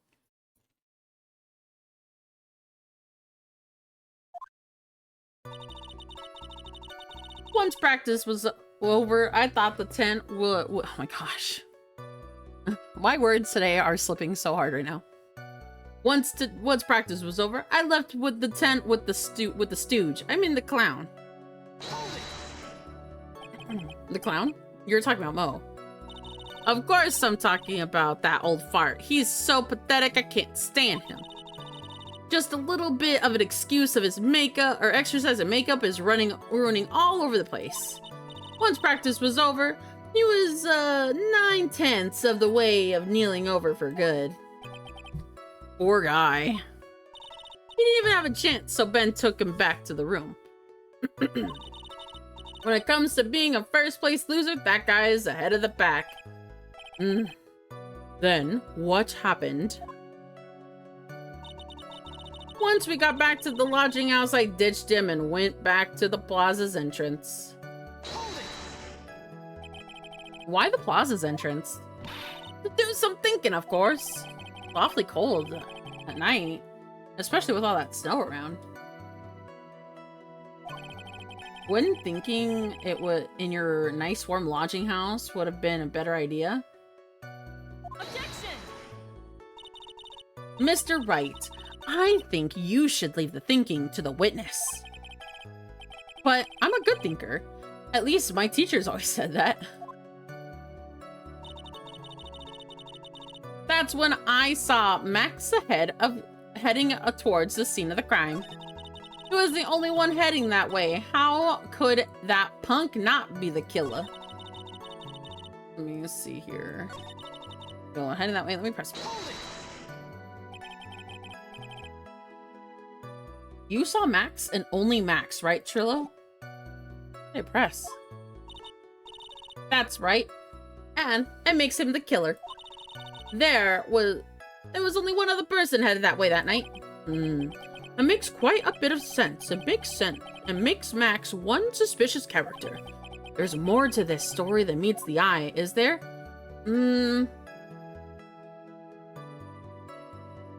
Like Ben saw? That's a bit strange, don't you think?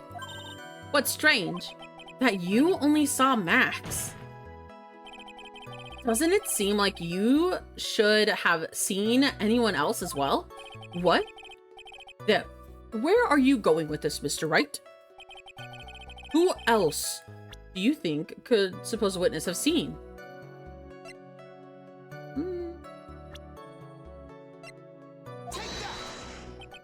That's the victim. That's correct. If Trillo was at the entrance to the plaza, he should have seen the ringmaster as well. Obviously, the ringmaster had arrived at the scene of the crime before the witness. How could have seen him? How could have seen him? Anyone else with sense could have figured that out. What are you talking about? The ringmaster and Max went together to the ringmaster's room. Is that, according to the defendant, a likely story? If Maximilian Galactica was supposed to be in the ringmaster's room, why was he, just as the witness stated, at the scene of the crime? I see. It seems that at this stage, I have no reason to doubt the witness's testimony. And there are clearly no conclusive contradictions. He's right. A brilliant judgment, Your Honor. Now let's move along with the testimony.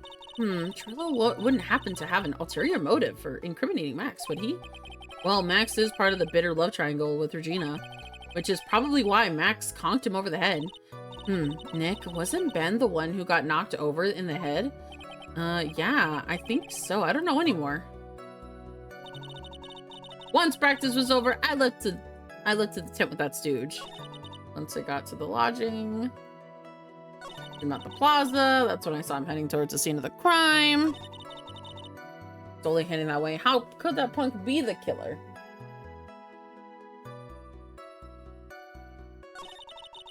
The police showed up and took away Magic Boy. Around that time, did the police arrive at the scene? I suppose that would have been around... Hey, what time was it? Huh? I think it was, I'd say 10:30 p.m., I think. Practice ended at 10 p.m. So you hung around the lodging house the entire time? I guess that sounds about right. Wasn't it awfully cold? I can't believe you would have stand outside in such a weather. Well, the truth is, will you shut up, you big-nosed dope? Why are you telling him anything extra? Why can't you just believe we stand outside in the weather? Well, maybe you were waiting for someone. What? Who said we were waiting for someone? Mr. Phoenix, we can all do without your offhanded theories. Oh. But this witness, he's cracking under pressure already. I'm onto something. Mr. Wright. Who do you suppose the witnesses was waiting for that night? Barry. Don't hold your tongue, Ben. It's your job to answer all the stupid questions. I'm sorry, Trillo. I've got to find a way to get more information out of this witness. Damn it. Think about it, Nick. I'm sure we'll come up with something. Trillo wouldn't happen to have an ulterior motive. Yes. Okay. So, it was this part right here. We're gonna actually, no, we're gonna press. Gonna continue on. Who is he waiting for? Objection! Objection! He was waiting for...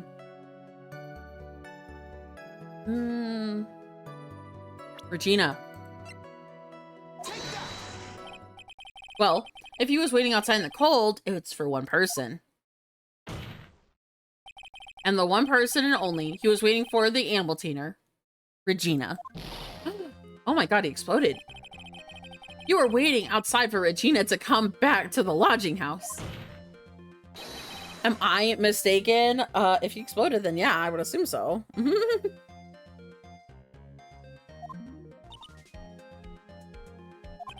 Is this true? Well, I can't really, ask that question. Who cares who I was waiting for that night? What's important is what I saw, don't you forget. Well, the puppet may be a bit stiff, but he's right. Ugh.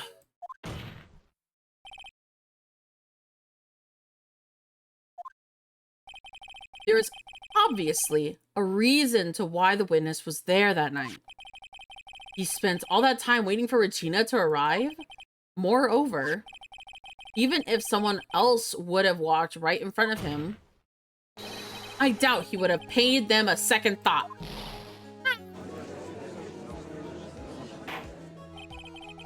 Objection! What did you just say? The witness saw the defendant at the scene of the crime. However, he did not see the victim on the way to his eventual demise. If you accept that, then you must accept that there is a high likelihood that he could have missed someone else other than Max. Ow! There's absolutely no proof that that witness was waiting for an animal tamer. I guess you got me. All right, I'll spill the beans for real this time. It's true, I was waiting for Regina. Don't volunteer things. Mr. Quist, tell us the truth this time, and I mean the whole truth. Were you or were you not waiting for Regina at the entrance of the lodging house? I was waiting to propose to her. You're waiting to propose? What's the matter? You think you humans have a monopoly on marriage? What's the matter? The matter of puppet marriage is not under review in this case. You're the judge. I mean, look at your horrible outfit. Ow, more pain. Thanks to your blubbing, my perfect plan is not as so perfect anymore. Now, we have to waste time getting to the bottom of some sort of, oh my gosh, of some silly proposal for a puppet.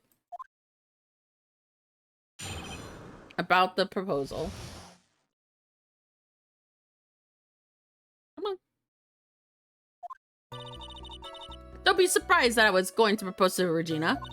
I even had everything to give to her. I kept it in my pocket, waiting for a chance to propose and give it to her. Of course, I had it in my pocket that night, and it was to present to her. In the end, I wasn't able to give it to her, so I still got it in my pocket. You were going to propose a puppet? Don't be obtuse. Just because I'm a puppet doesn't mean I can't love. I guess you're right.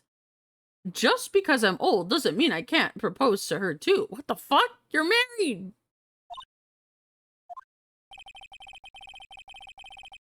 His honor is looking a little less honorable right now. Okay, Mr. Wright. Please continue your cross-examination. What was that sigh at the end? Cross-examination.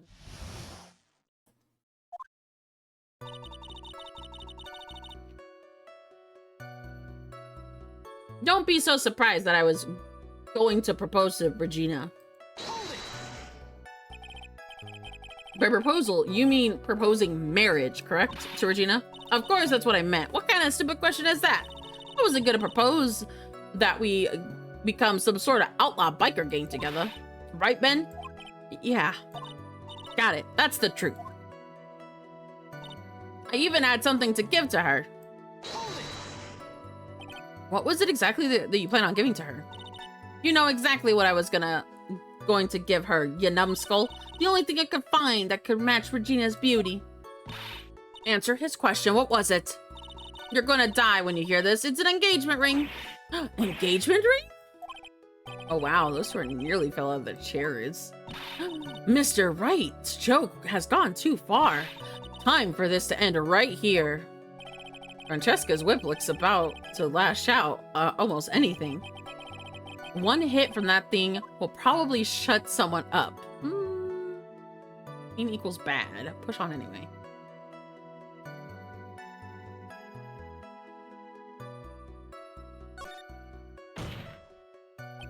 It may be something of a joke, but this is a historic moment.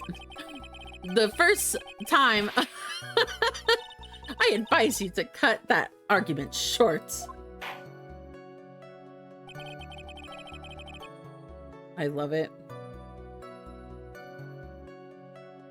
I bless. I'm going to leave the defense. I'm going to agree with the defense here. Will the witness please revise their testimony? Specifically about the engagement ring, I like to stick to the facts and not sociology. You sure do enjoy sweating the details, especially for a man in a black bathrobe. I plan on giving an engagement ring to Regina. I kept it in my pocket, waiting for a chance to propose to give it to her. Whose pocket was the ring in? Mine, of course. That's... oh my gosh. You've gotta be kidding me. You think Ben could pull that off? I'm sorry. Really? You don't have to apologize to that. He's the one who should be apologizing. Really? Of course, I also had it in my pocket that night and I was about to propose to her. So, you went to the lodging house to give it to her? Oh, what the fuck? That's right. I tried to give it to her during practice so many times that I lost count, but the uppity snob kept getting in the way. Uppity snob? How could you possibly be talking about me, Maximilian Galactica? When I get a hold of him, I'm going to saw his wood block in half and not with magic. Well, they always say love creates rivalries. So what about this present?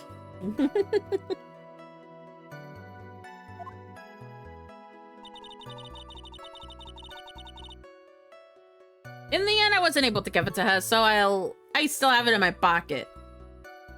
Press on. So, are you still thinking about trying to give it to Regina? Of course I am. I spent 3 months' salary on this thing. I'm not gonna easily give up. I wonder how much he receives for appearing in the circus. Probably way more than he deserves. How about it, Nick? I think it's about time to unwrap this toy's testimony. That's a spirit, Nick. Give it. Let me see here. I'm gonna... Okay, so it's back over here. In the end, I wasn't able to get... I still have it in her pocket. Nope, you don't, because I believe I have it. Let me see here. Actually, no. Been able to give it to her. Of course, I have it in my pocket that night. It was a present. It was a present for her. And I wasn't able to give it to her. I still have it in my pocket. Let me present it to him. Objection! Julio, do you mind if I show you something? What is it? What are you talking about? Uh-oh. Looks like they're going to double team me now. You recognize this ring? Ah, that's mine! Give it back, thief! Didn't you just testify about the very object? I believe you said, in the end, I wasn't able to give it to her, so I still have it in my pocket? Why then do I have it right here?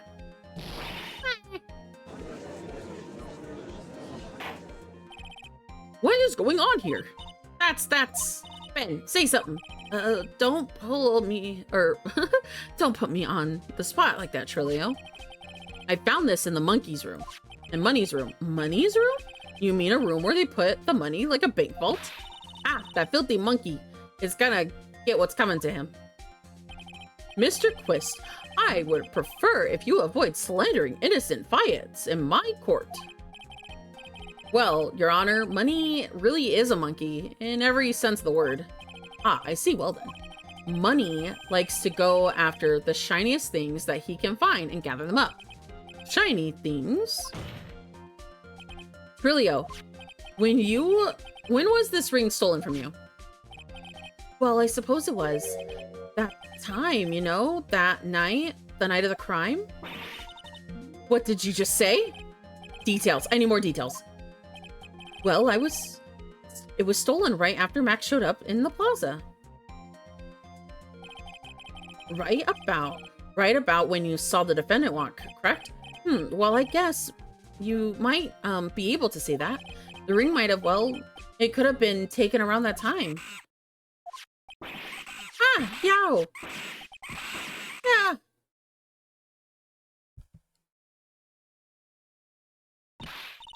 Ben, what was with you? Oh, whatever. It was nothing to do with anything, especially not who committed the murder. It's not for you to decide. That's what it has to do with it. Now, Trillo, back to the topic at hand. I haven't admitted to a thing, not I, Mr. Trilloquist. What did you do when the ring was taken, Trillo? You know exactly what I did. I chased after the monkey and snatched that snatching monkey money. But you weren't able to catch up with him, were you? It was all this slow, loafy fool Ben's fault. While he was fumbling his way through the snow, that dumb monkey was able to get away. That is indeed an incredible shame. Well, this does indeed prove one important thing. Prove an important point? What about it? Ben doesn't exercise enough. Ben's testimony has a flaw. There's a huge contradiction in the witness's testimony. Contradiction? The witness just testified to the following effect. Up until the police arrived, he didn't move from the plaza's entrance. However, the witness just stated that he chased after Money the monkey. When the witness was off chasing the money, there was no one watching the plaza. What is the meaning of this, Mr. Phoenix Wright? Where are you going with this little testimony of yours? I'm saying that there's no possible way that the witness saw the plaza the entire time. That's where I'm going with this little theory, which leads me to my next point. This is entirely possible that someone else other than the defendant was at the scene. Objection! Ooh, girl. Well then, tell me this, Mr. Phoenix Wright.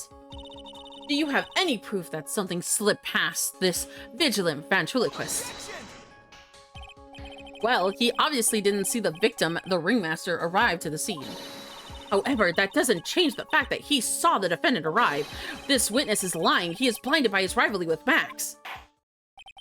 Well, the defense's argument does hold water. The witness does have a history of animosity toward the defendant. What? How dare ya? I wouldn't lie like that to get a dork face in trouble. He's not even worth it. I saw him, no doubt about it. I saw that worthless liar. Well, just for clarity's sake, let's flesh out exactly what you saw that night. I've told you so many times. You think you now change my... You think you know my story's changing? Already changed your story, stick boy. And now I'm sure it'll come and change once more. There's somewhere where there is one light, there are usually many more. Behold it. Exactly, Maya. That's why we have to keep after him. Yeah. All right, witnesses testimony. Witnessing Max. I'll give you what I saw. I'll give that. Oh my gosh. I'll give you that I was waiting that night for Regina, but that doesn't change the fact that I saw Max in the plaza that night. He showed up after I had been waiting for him about 5 minutes.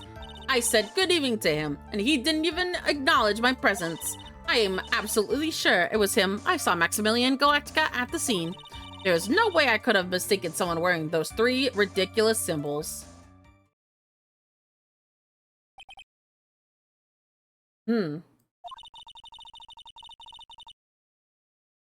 So, that means that Money didn't show up until after you saw Max. That's right, Money ran up less than a minute after I saw Max. Then Money snatched the ring and you went chasing after him. How long was it until you came back to where you were waiting? Well, let's see, I'd suppose 5 minutes, I think. So the victim could have arrived on the scene in that 5-minute stretch. Mr. White, could you please proceed with your cross-examination?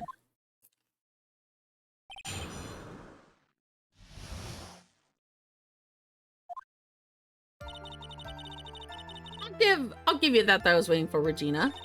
Let me go back, actually.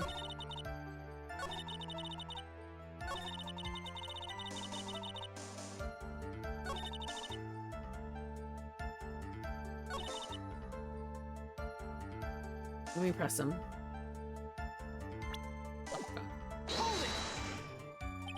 So you were concerned with waiting for Regina that night. That means that you probably wouldn't have noticed someone else show up. You shouldn't think about how many eyes I actually have, pal. I've got 4, you know. 4. F-O-U-R. Counting Ben, of course. And with that many eyes, do you really think someone would have slipped by me? 4 eyes is awfully a lot of attention directed at one area, I suppose. Yikes, the judge is even more dangerous to our case than the Trilio. But that doesn't change the fact that I saw Max in the plaza that night. He showed up after I'd been waiting for about 5 minutes. Let me press him here. About what time would you say that the event took place? You're one of the dumbest people on the planet if I can't figure it out myself. For yourself, you already know that practice promptly finished at 10 p.m. You already know that I went to the lodging house right after practice. You don't even need a brain surgeon to know what time it was when I saw him. Just had 10 more minutes, and I'm sure you can do the rest. Now the time. Indeed. What time was it? What time was it? Let me think about it for a second. It was 10:10 p.m. Yes, that sounds about right. It sounds about right because that's the time I saw Max at the scene. All right. I even said good evening to him, and he didn't even acknowledge my presence. So, you testified that you said good evening to Max that night. You must enjoy asking incredibly obvious questions. You say good morning in the morning and good afternoon in the afternoon. And during the day, right? And it's obvious I'd say good night to someone that night. What, Ben? You've got something to add? Let me guess. That's not it, Trilio. You said good evening at night. I'm sorry, Trilio. Mr. Quist, I would prefer if you kept your ventriloquist's act outside the courtroom. Impossible. A performer lives and breathes his performances. You should know better. There's gotta be something wrong with this testimony, but... Trillo's evening greeting sounds like it, because I don't think he would actually, do that. Because he hates him, you know? Isn't it a bit strange for you? What do you mean? Well, if you hate Max so much, why would you bother with being nice to him? It strikes me as somewhat strange. Why would it strike you as strange? Exactly. How strange is it to be cordial with one of your coworkers? Well, if I was simply just being cordial to a coworker, I would understand. There it goes. Maybe you should think about having some proof before maybe you should think of having some proof before your lips start flapping next time. Proof is everything in this world. You should have learned that back in grade school. There is no reason for Trillo would have ever said something nice to Max. But how do I get about proving it with the evidence? Bluffing is everything in this world, but I'm sure you've already learned that one. I guess I can give it a shot. Witness will resume its testimony. I absolutely sure it was him. I saw Maximilian at Galactica at the scene. I'm pretty sure you did. Actually, would he be... Because he did get his head conked at the beginning, like at the beginning of the day, so I wouldn't be too sure. Me, 1, 2. There's no way I could have mistaken someone wearing those 3 ridiculous symbols. Let me go back. Let me present something. I'm gonna present Regina because I feel like he would have said good morning, good evening to her instead of him. Actually, no. Let me present the broken bottle. Objection!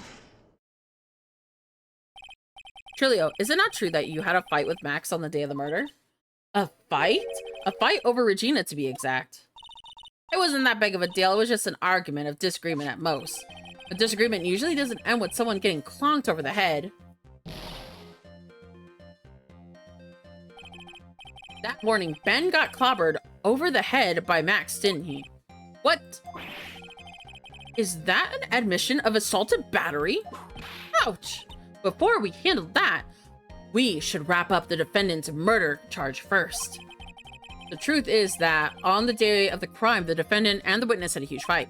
There is absolutely no way they should have till they become cordial by that evening. Moreover, just consider it the personality of the witness at the stand. There is no way a puppet... Oh my god, I read that too fast. Are you saying the witness is lying? That he is trying to fame the defendant by claiming to have seen him at the scene of the crime? I think so.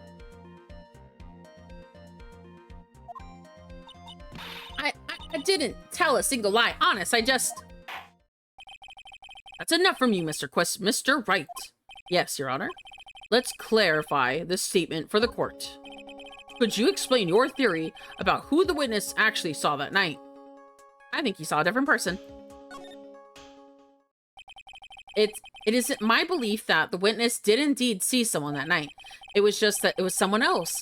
That's who he said good evening to. What kind of theory is that? The correct one. Furthermore, I don't believe that person, the witness, saw Max at all. What? If he had truly met Max that night, there would have been no greeting at all, which means that there is only one proper answer. The person the witness saw that night was not Maximilian Galactica. This is why Trilio made the effort to greet whoever it was when he saw that evening. Or eat good evening, if you put it. What in the world, you? Would the defense please kindly explain who it was that Trilio saw that evening? I think he actually saw Regina instead.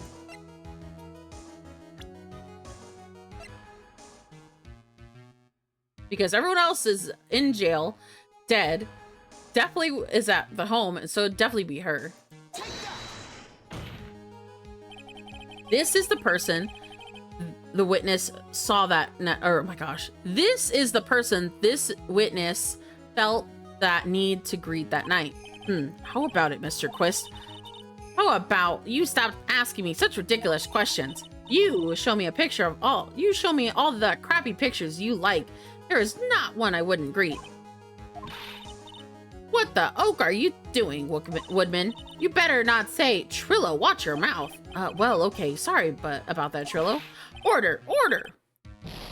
There will be order in my courtroom, Mr. Wright. What have I done? You better... Okay, I think instead of Regina, it was actually...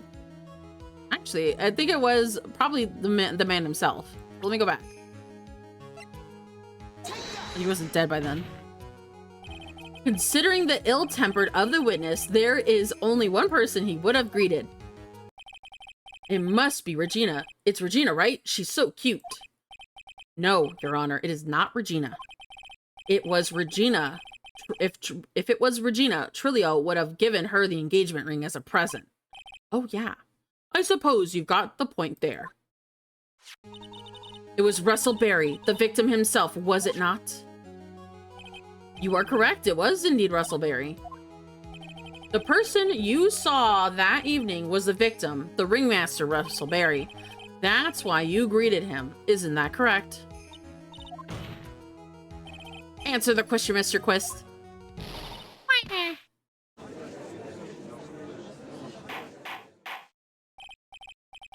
Order. How do you respond to this?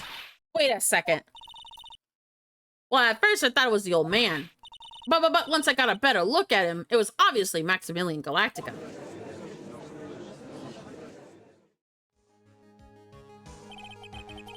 Oh boy. I think it is high tide that we clear the air about this question. Mr. Quist obviously witnessed a single person in the area of the plaza that evening. The problem is identifying exactly who that person was. Was it Maximilian Galactica? Or was it the ringmaster, one Russell Berry? The prosecution argues that it was the defendant that witnesses saw that night. The witness was clearly stated that he saw the defendant's 3 symbols. 3 symbols. All right, this is getting old. Come on, man. You gotta remember what them by now. Here we go again, all together now. Yow! Yes, yes, we know. The silk hat, cloak, and white roses. A silk hat, cloak, and white roses. Anyone would wear them. They'd even look better on me. What was that? Well, the witness has endlessly repeated that he saw Max's 3 symbols. However, how do we really know it was Maximilian Galactica? It could have been someone else dressed up as him. Possibly even Russell Berry. What? Miss Von Karma, do you have any clear evidence that this person the witness saw was the defendant? Well, if that's the case, then it is impossible for me to make a judgment at this point. Yes, I think we finally won a point in this one. That is very unfortunate. Huh? You're just a little too excited for your own good, Mr. Phoenix Wright. What do you mean by that? You merely establish one thing from this witness. You establish that this witness saw one person in the plaza that night. I applaud you on your effort, but... What? Who that one person was could only be answered by the next witness.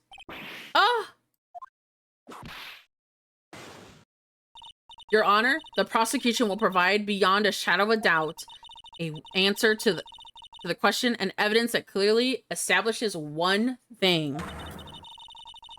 That there is no one other than Maximilian Galactica responsible for this crime. Very well. The court will take 10 minutes to recess. During that time, I request the prosecution prepare for the next witness. The court is now in recess.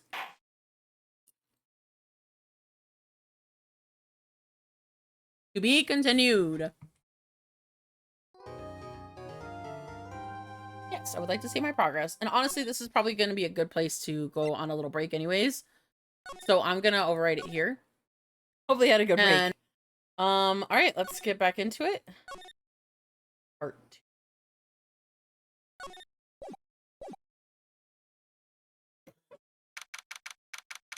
December 29th, 11:54 a.m. District Court, Defendant Lobby number 5. So, sweetie, you have to believe me. I didn't go anywhere near the crime scene. So then, where were you when the murder took place? We talked about it yesterday, remember? I was in the ringmaster's room.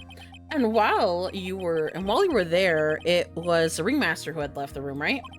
Exactly. He told me to wait in the room because he would be right back. That's when the ringmaster headed to the scene of the crime, right? That's when it seems like. But the ringmaster must have been wearing Max's costume, right? Oh, sweetie, I just remembered. I went straight to the ringmaster's room, still dressed in my stage clothes.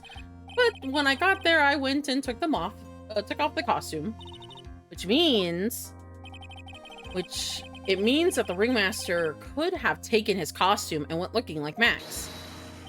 Fabulous. That's fabulous. Possibility. Well done, Nick. However, sweetie, why would the ringmaster want to dress up like me? It's a bit strange. If you think about it, all they found at the crime scene was my silk hat. What about my cloak? Where did it go? Double, Wow, Max, I never thought of that. You should be a detective more. Well, I guess I was never quite sure what to be when I grew up, magician or president. You have no idea how hard it was to make a decision. That's really cool. Fabulous. This mystery just keeps getting deeper. December 29th, 12:06 p.m., District Court, room number 2.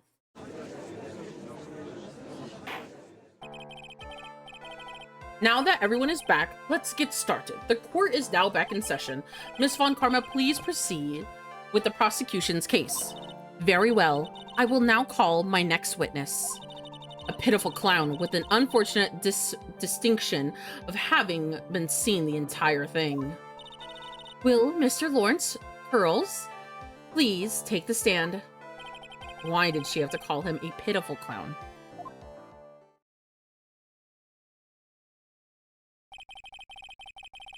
The witness will state his name and occupation for the court record.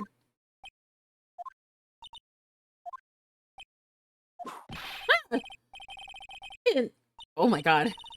Name and occupation. Will the witness please inform the court? Oh, I'm sorry. That was not the voice I had for him. I'm just not used to being in court. I've never been in a courtroom in my life. I wasn't quite sure what joke is best suited for this sort of occasion. What in the world are you talking about? You're in the Grand Hall of Justice, not some comedy club. Since it's easy to see your occupation, please state your name for the court.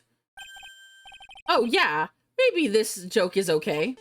Mom, do I have to wear my pants? The sign only says no shirt, no shoes, and no service. Ha ha ha. Ha ha ha. Damn. Okay, what about this one? Have you met my proctologist, Mr. Seymour Butts? How was that? A couple of clowns.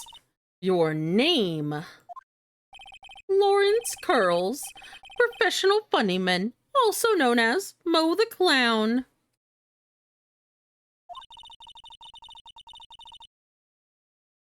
You witnessed the scene around 10:15 p.m. the day of the murder.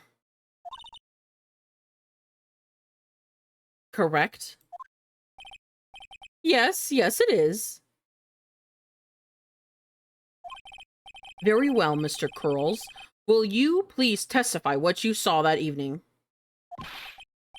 A rabbi, a priest? Oh, without the humor, please. Okay. Ah, poor Mo can't be his normal stoogey self in court. Oh yeah, ad's starting in about a minute, so just a heads up. You witnessed. I know. I'm not the greatest comedian in the world. I haven't been able to make people laugh for 10 years. No matter what I say, all I get in return is a vacant stare and polite applause. Since no one ever laughs at my jokes, I've taken laughing to them myself. It's a bad habit, but hey, at least I'm trying. Imagine my predicament, and I'm a clown who can't make people laugh. I'm almost useless. But I keep trying. And I even tried to come up with jokes for today. But this atmosphere is very nerve-wracking. I've decided to try making everyone laugh. Seriously, everyone, what do you think of me? Who do you think I am? I don't think that's the right thing to do. I don't think that was the correct testimony. Weren't we the ones that were supposed to be asking questions here? Witness? Huh? Will you listen to your call for help after the court proceedings are over? Thus, please stick to the facts of this case. Really? You really hear me out? Well, I'll make sure that one of my staff will be your straight man later. Thank you. I can't wait. Poor Gumshoe. He fucking knew it was Gumshoe too. Ugh. Now that's settled. Shall we begin once with the testimony, please? Of course we can. I'll talk to you as long as you want.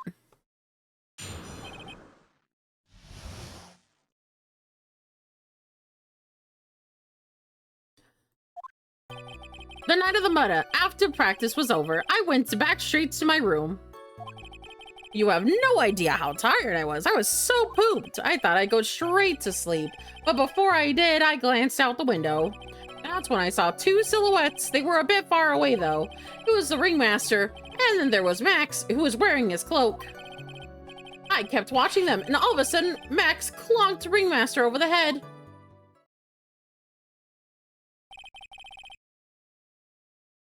That's very interesting. This eyewitness account is to believe. I have enough to pass judgment right now. Oh, God. Of course you can. There is no way that this account can be criticized. However, the witness is a bit, how do you say it, off-kiltered. Almost like he has some kind of atmosphere of guilt surrounding him. That must be because of my insincere smile. Mr. Wright, please begin the defense's cross-examination. Yes, Your Honor. Nick, you gotta find some contradiction in his testimony. I know that. Mr. Wright. Yes, Your Honor. I'm afraid that if you push this witness too far, it would be a great disaster upon the court. Thus, I sincerely hope you have nothing to engage in this pointless saber rattling. I understand, Your Honor. If you cause this clown to stray from the facts, I will hold you responsible. Why am I responsible? I'm not even the one making the corny jokes. Alright. We're going to witnesses and eye testimony. Oh, I hit my mic again. Sorry, guys. I was pooped, went straight home.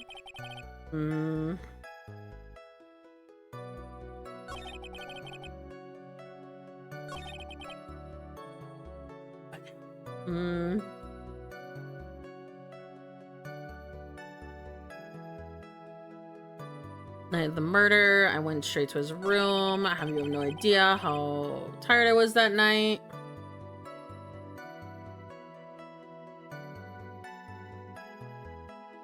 Okay, this one.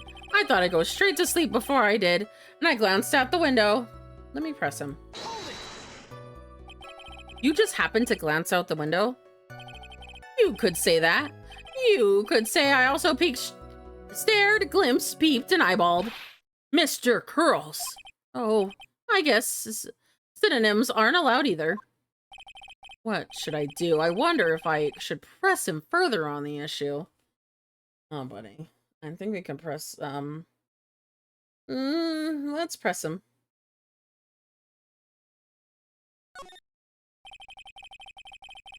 Exactly why did you look out your window that night? Why? Why? Clowns don't need a reason to look out their windows, do they? That's not what I meant. I meant, well, when we spoke yesterday. Once I had tucked myself into bed, I heard an amazing noise. It was an incredibly loud sound. It sounded like a giant thump. I hope I'm not, like, too loud when I speak with his voice. Oh, I forgot about that. You forgot? Your Honor, the witness looked out of his window upon hearing the loud sound. He did not just simply glance out the window that night. Oh, yeah. That's right. I forgot to mention that thump, didn't I? Yeah. That's not something you just forget to mention. Yeah, what she said. I believe it would be best if Mo were to revise his statement. Mr. Curls, revise your statement. This should start turning the tables in our favor. I heard a huge noise outside the window, and that's when I made my look, or that's what made me look outside.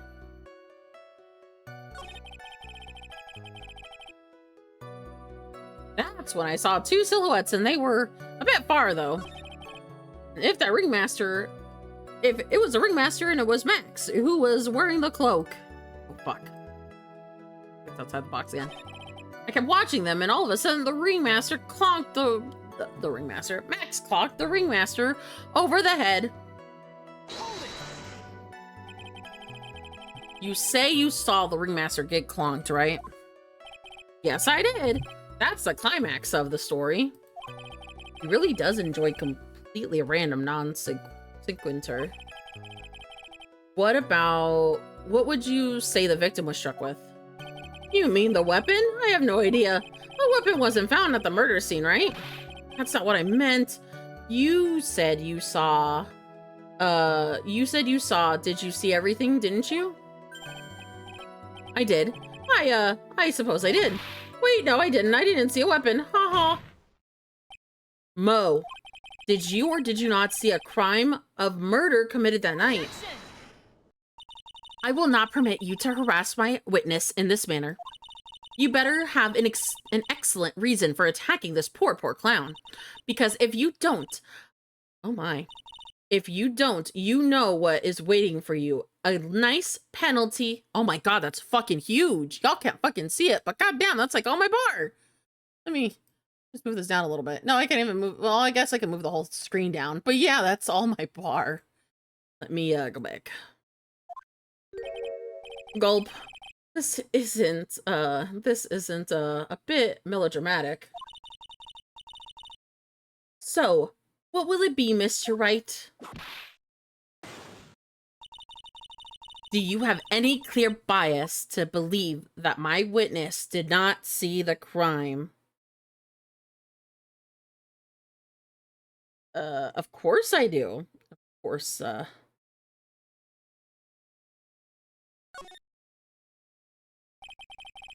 I've got a great reason to make a claim.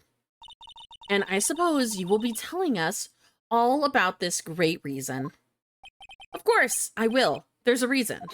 The witness's very own testimony. What is the meaning of that, Mr. Wright? Mo said that he heard a sound like a thump of someone getting hit. He did say that. However, Mo just stated the following under oath. I kept watching them, and all of a sudden, Max clonked the ringmaster over the head. If Mo is to be believed, when he says he looked out the window upon hearing a sound, there is no way that he could have seen Max clonk anyone. In 1972, oh my god. Mr. Curls, do you have any response to Mr. Wright's assessment? They didn't commit. These clowns probably escaped from a maximum security car clown. Mr. Curls, are you reciting the C-Team theme to anger the court? No, I'm just stalling for time while I jog my memory. Great job, Nick. These types of witnesses always seem to have a selective memory. You know, you have to peel back the layers of the clown and makeup to find the truth. Well, you're back from your jog? Well, it pretty much happened the way I said it. Pretty much. When I looked out my window that night, the ringmaster was already face down in the snow. The prosecution helped me fill in the gaps of my statement. Bon karma. Tampering with witnesses again. So you are now saying that you did not see the defendant clonk the ringmaster? Yes. When I looked out my window, the ringmaster had already checked out. Checked out? Yep, he was permanently on vacation, as they say. Oh, haha. Mr. Curls, Your Honor. You did not witness the actual crime. However, you still say you saw the crime. Correct?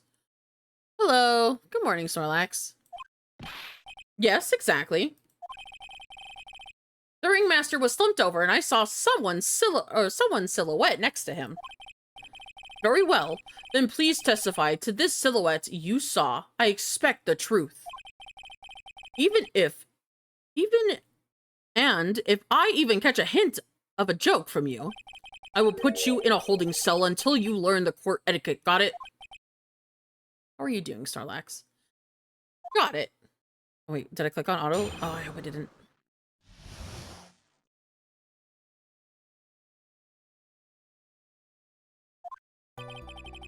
I'm doing good. I'm glad. Well, I hope you can enjoy yourself while you're here in the meantime. I'm just messing up my words when I talk in the meantime as well.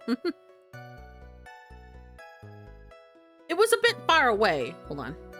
It was a bit far away, but the shadow could have only been... No, see? It was only a bit far away, but the shadow could only have belonged to Max. There is no doubt about it, especially since I saw his uppity symbols. His silk hat, the black cloak, and they are all there. His face was silhouetted, but there was no doubt it was all him. The cloak was fluttering in the wind, so I couldn't really see what he was carrying.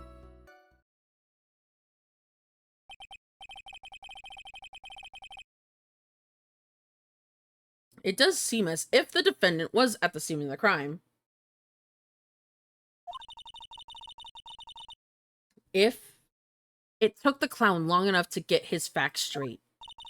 But whatever, this should finally be good enough, yes? It is decisive testimony. Was Max really at the crime scene that night? He said he wasn't there. We have to believe him in that. All right, Mr. Wright, commence your cross-examination.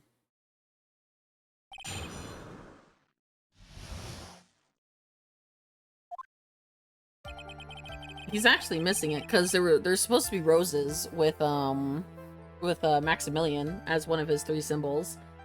It was a bit far away from the shadow, but they belong to Max. There's no doubting it, especially since I saw his uppity symbols. His silk cap, black cloak, and they're all there. No, they're not. Let me actually present.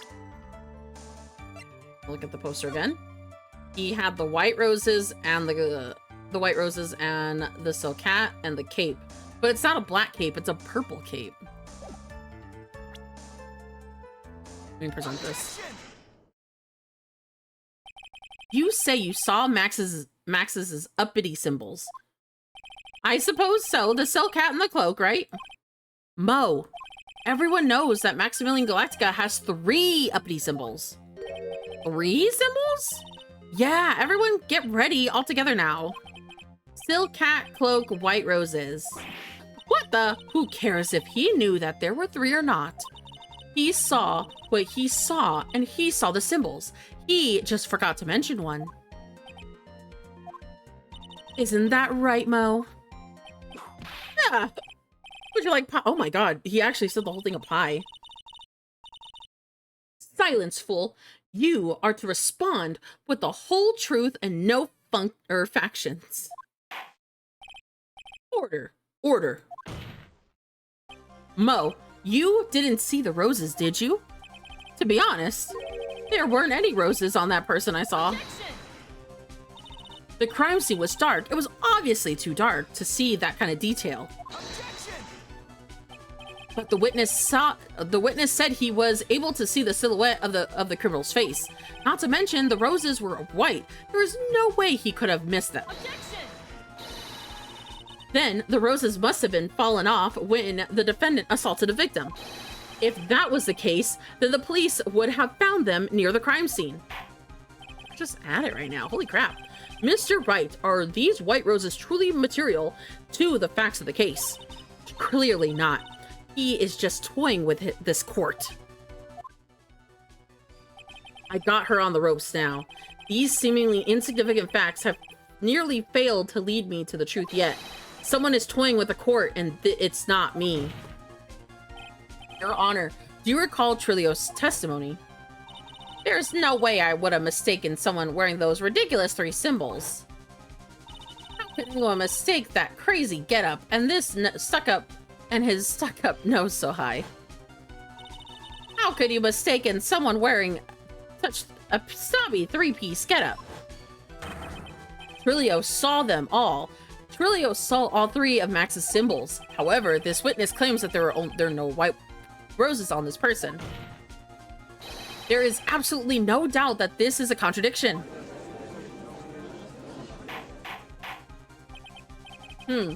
Now that I am supposed to think. One is supposed to disregard the pointless, but this is, Judge, forget the roses. Think about his other testimony. The witness has stated without a doubt that he saw Maximilian Galactica. Nothing else matters. Let's wrap this case up now. Your Honor, it may be trivial, but it does cast doubt on the prosecution's case. Frankly, I have my doubts about this witness. It seems that, unlike wine, the witness has not grown more mature with age. I am not mature. I've come to the conclusion. I am 99% certain that this witness saw the defendant. However, my remaining 1% of doubt is quite reasonable, which means that, for my peace of mind, I am going to request a bit more testimony. What? If there are no contradictions in his next statement, I am preparing an issue and ruling. A ruling! Nick, this is your last chance.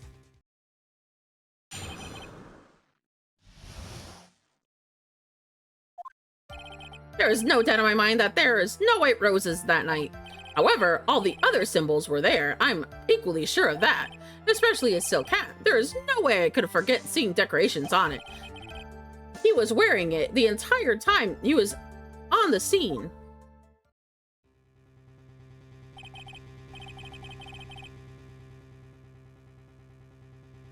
Mr. Wright, you've got one last chance.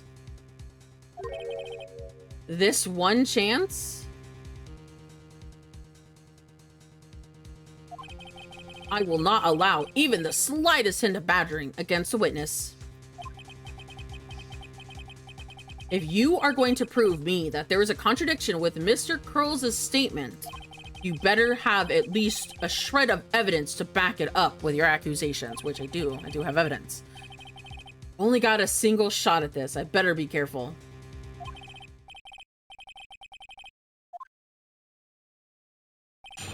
Okay.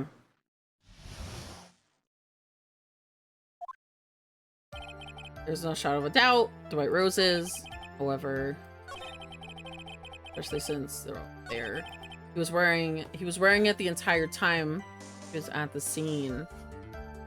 Let me present his hat. Because I do have the hat right now. Oh, fuck.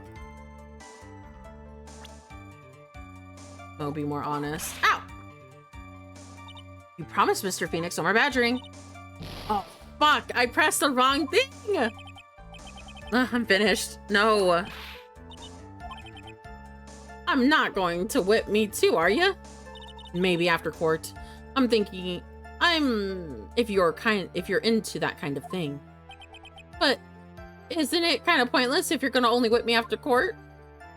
Okay, so I have to go back to the fourth statement, and I'm kind of cooked after this because I only have 2 things left. So I gotta present his hat.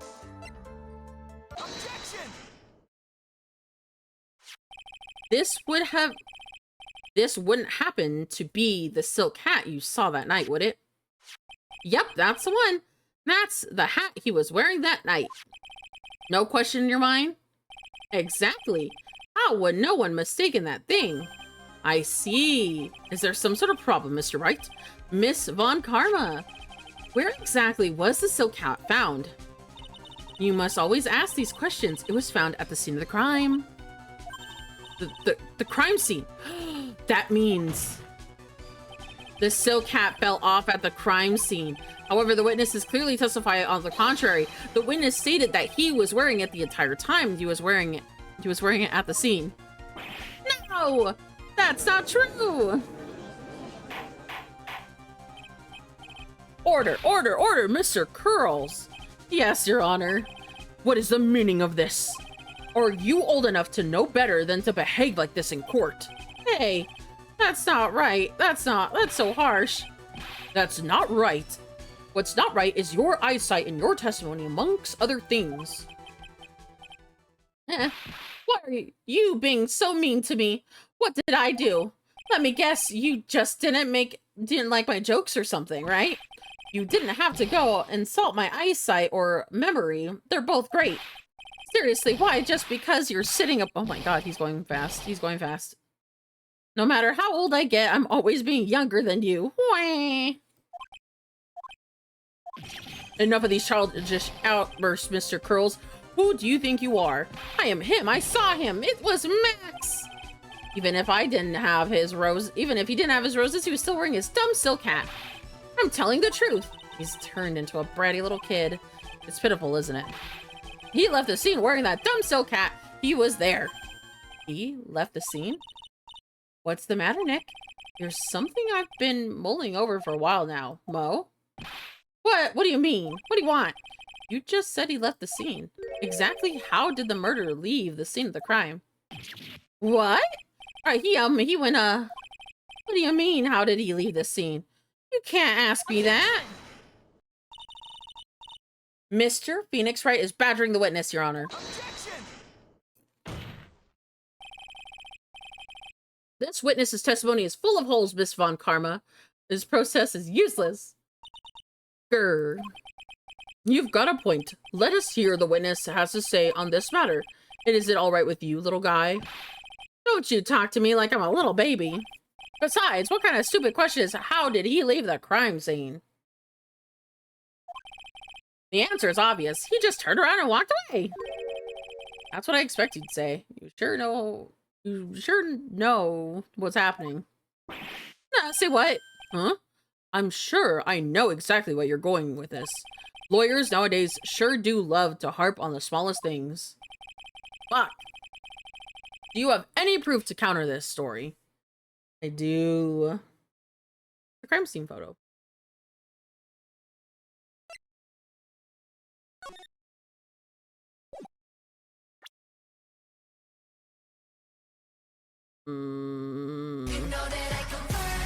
Oh, hi, Misu.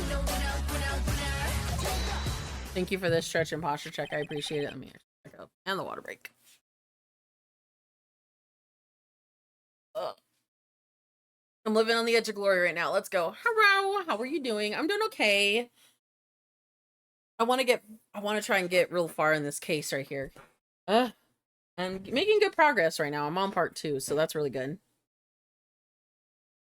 How are you doing? How are you doing, by the way? Whew. You got this. Thank you.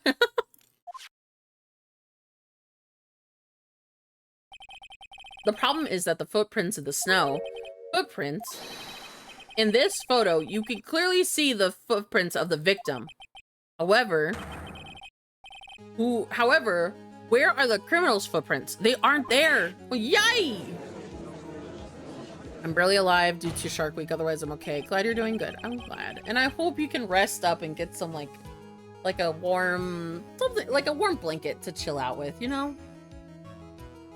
So, Mo, exactly how did the criminal escape the scene? Your Honor, this witness has already proven that his testimony is completely unreliable.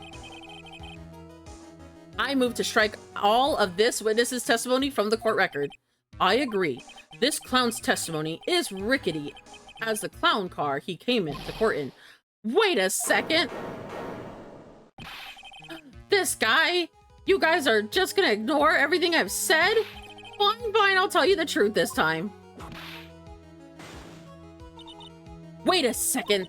I think you've said more than enough today. That didn't hurt. I'm sick of tired of listening to you anyways. I'll give you the real deal this time, I swear. I don't know why, but I got the feeling that things are gonna get worse than better from here. Mr. Lawrence Curls. Yes? The testimony you provided up until now has been false? It hasn't been false. I haven't lied. It's just... Just what? It's just that I'm a bit confused on the bit of a criminal leaving the scene. Especially since Von Karma said her whip told me not to talk about what I really saw. Order. Order. I will have order. Francesca Von Karma, how could you? Fucking... Like a... she fucking curtsies and it's hilarious. Your Honor. If you heard the truth from this witness, you would have exactly the same opinion as I have. What opinion is that? It's not funny. That's enough out of you. I'm going to listen to what he has to say. Now then, let's hear the truth about what you say and what you saw, Mr. Curls. Ha! You're not gonna believe this one, but it's all the truth I'll tell you. Try not to waste our time, with your idiotic drivel.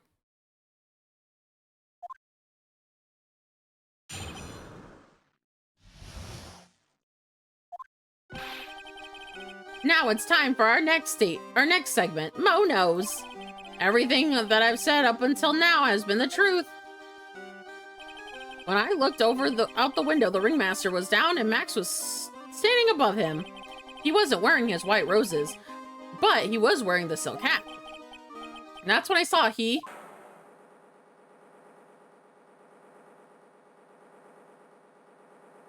What the fuck? That's the truth, now get ready for it. He flew and jumped and flew through the air. He flew right off and disappeared into the darkness. Bro, what the fuck? And that's why there's no footprints. Flying people don't leave footprints. Ha ha ha ha.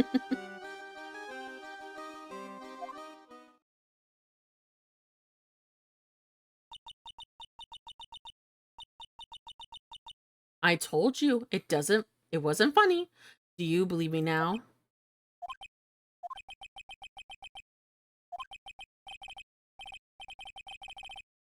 Well, that was, how do I put this into words? Maximilian Galactica is a world-class magician. But to leave the scene of the crime by flying, there's no way that actually happened. You're right. Why is she right? You believe the other witnesses. Why won't you believe me, especially since it's the best part of the story? To be honest, this is the first time I've heard about a flying criminal. What do you think about this witness testimony? No. Honestly, I kind of believe it. It's a circus. I believe it. I really do. He's telling the truth.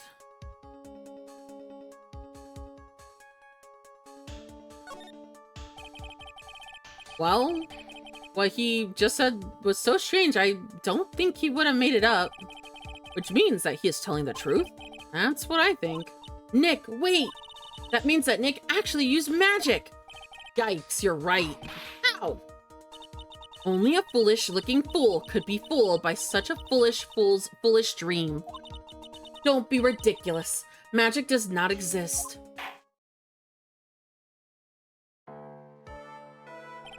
I suppose I will let you all in on my thinking regarding this matter.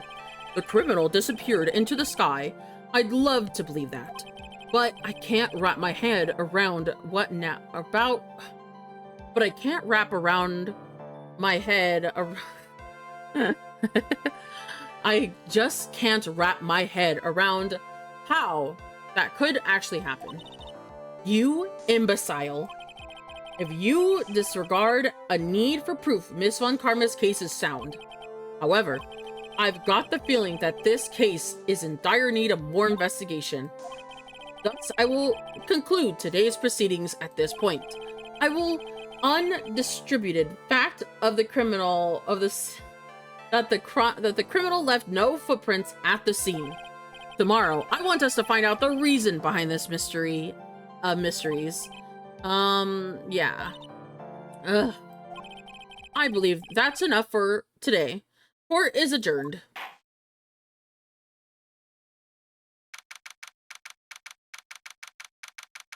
December 29th, 2023. Reading. December 29th, 2:33 p.m. District Court, Defendant Lobby number 5. Hey, sweetie. What in the world is going on?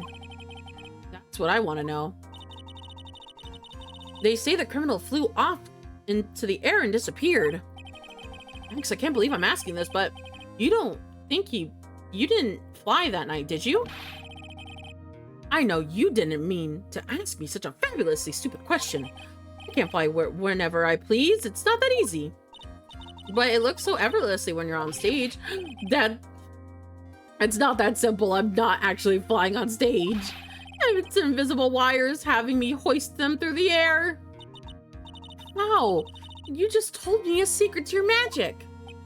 No, I broke the first rule, the cardinal rule, the only rule. I'm sorry, Max. We made you break a magician's creed to never reveal the secret tricks. Yeah. Nick, what did we do now?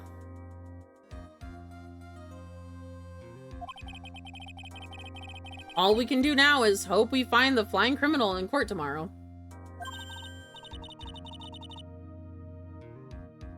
Great idea. Let's do our best and catch this sucker.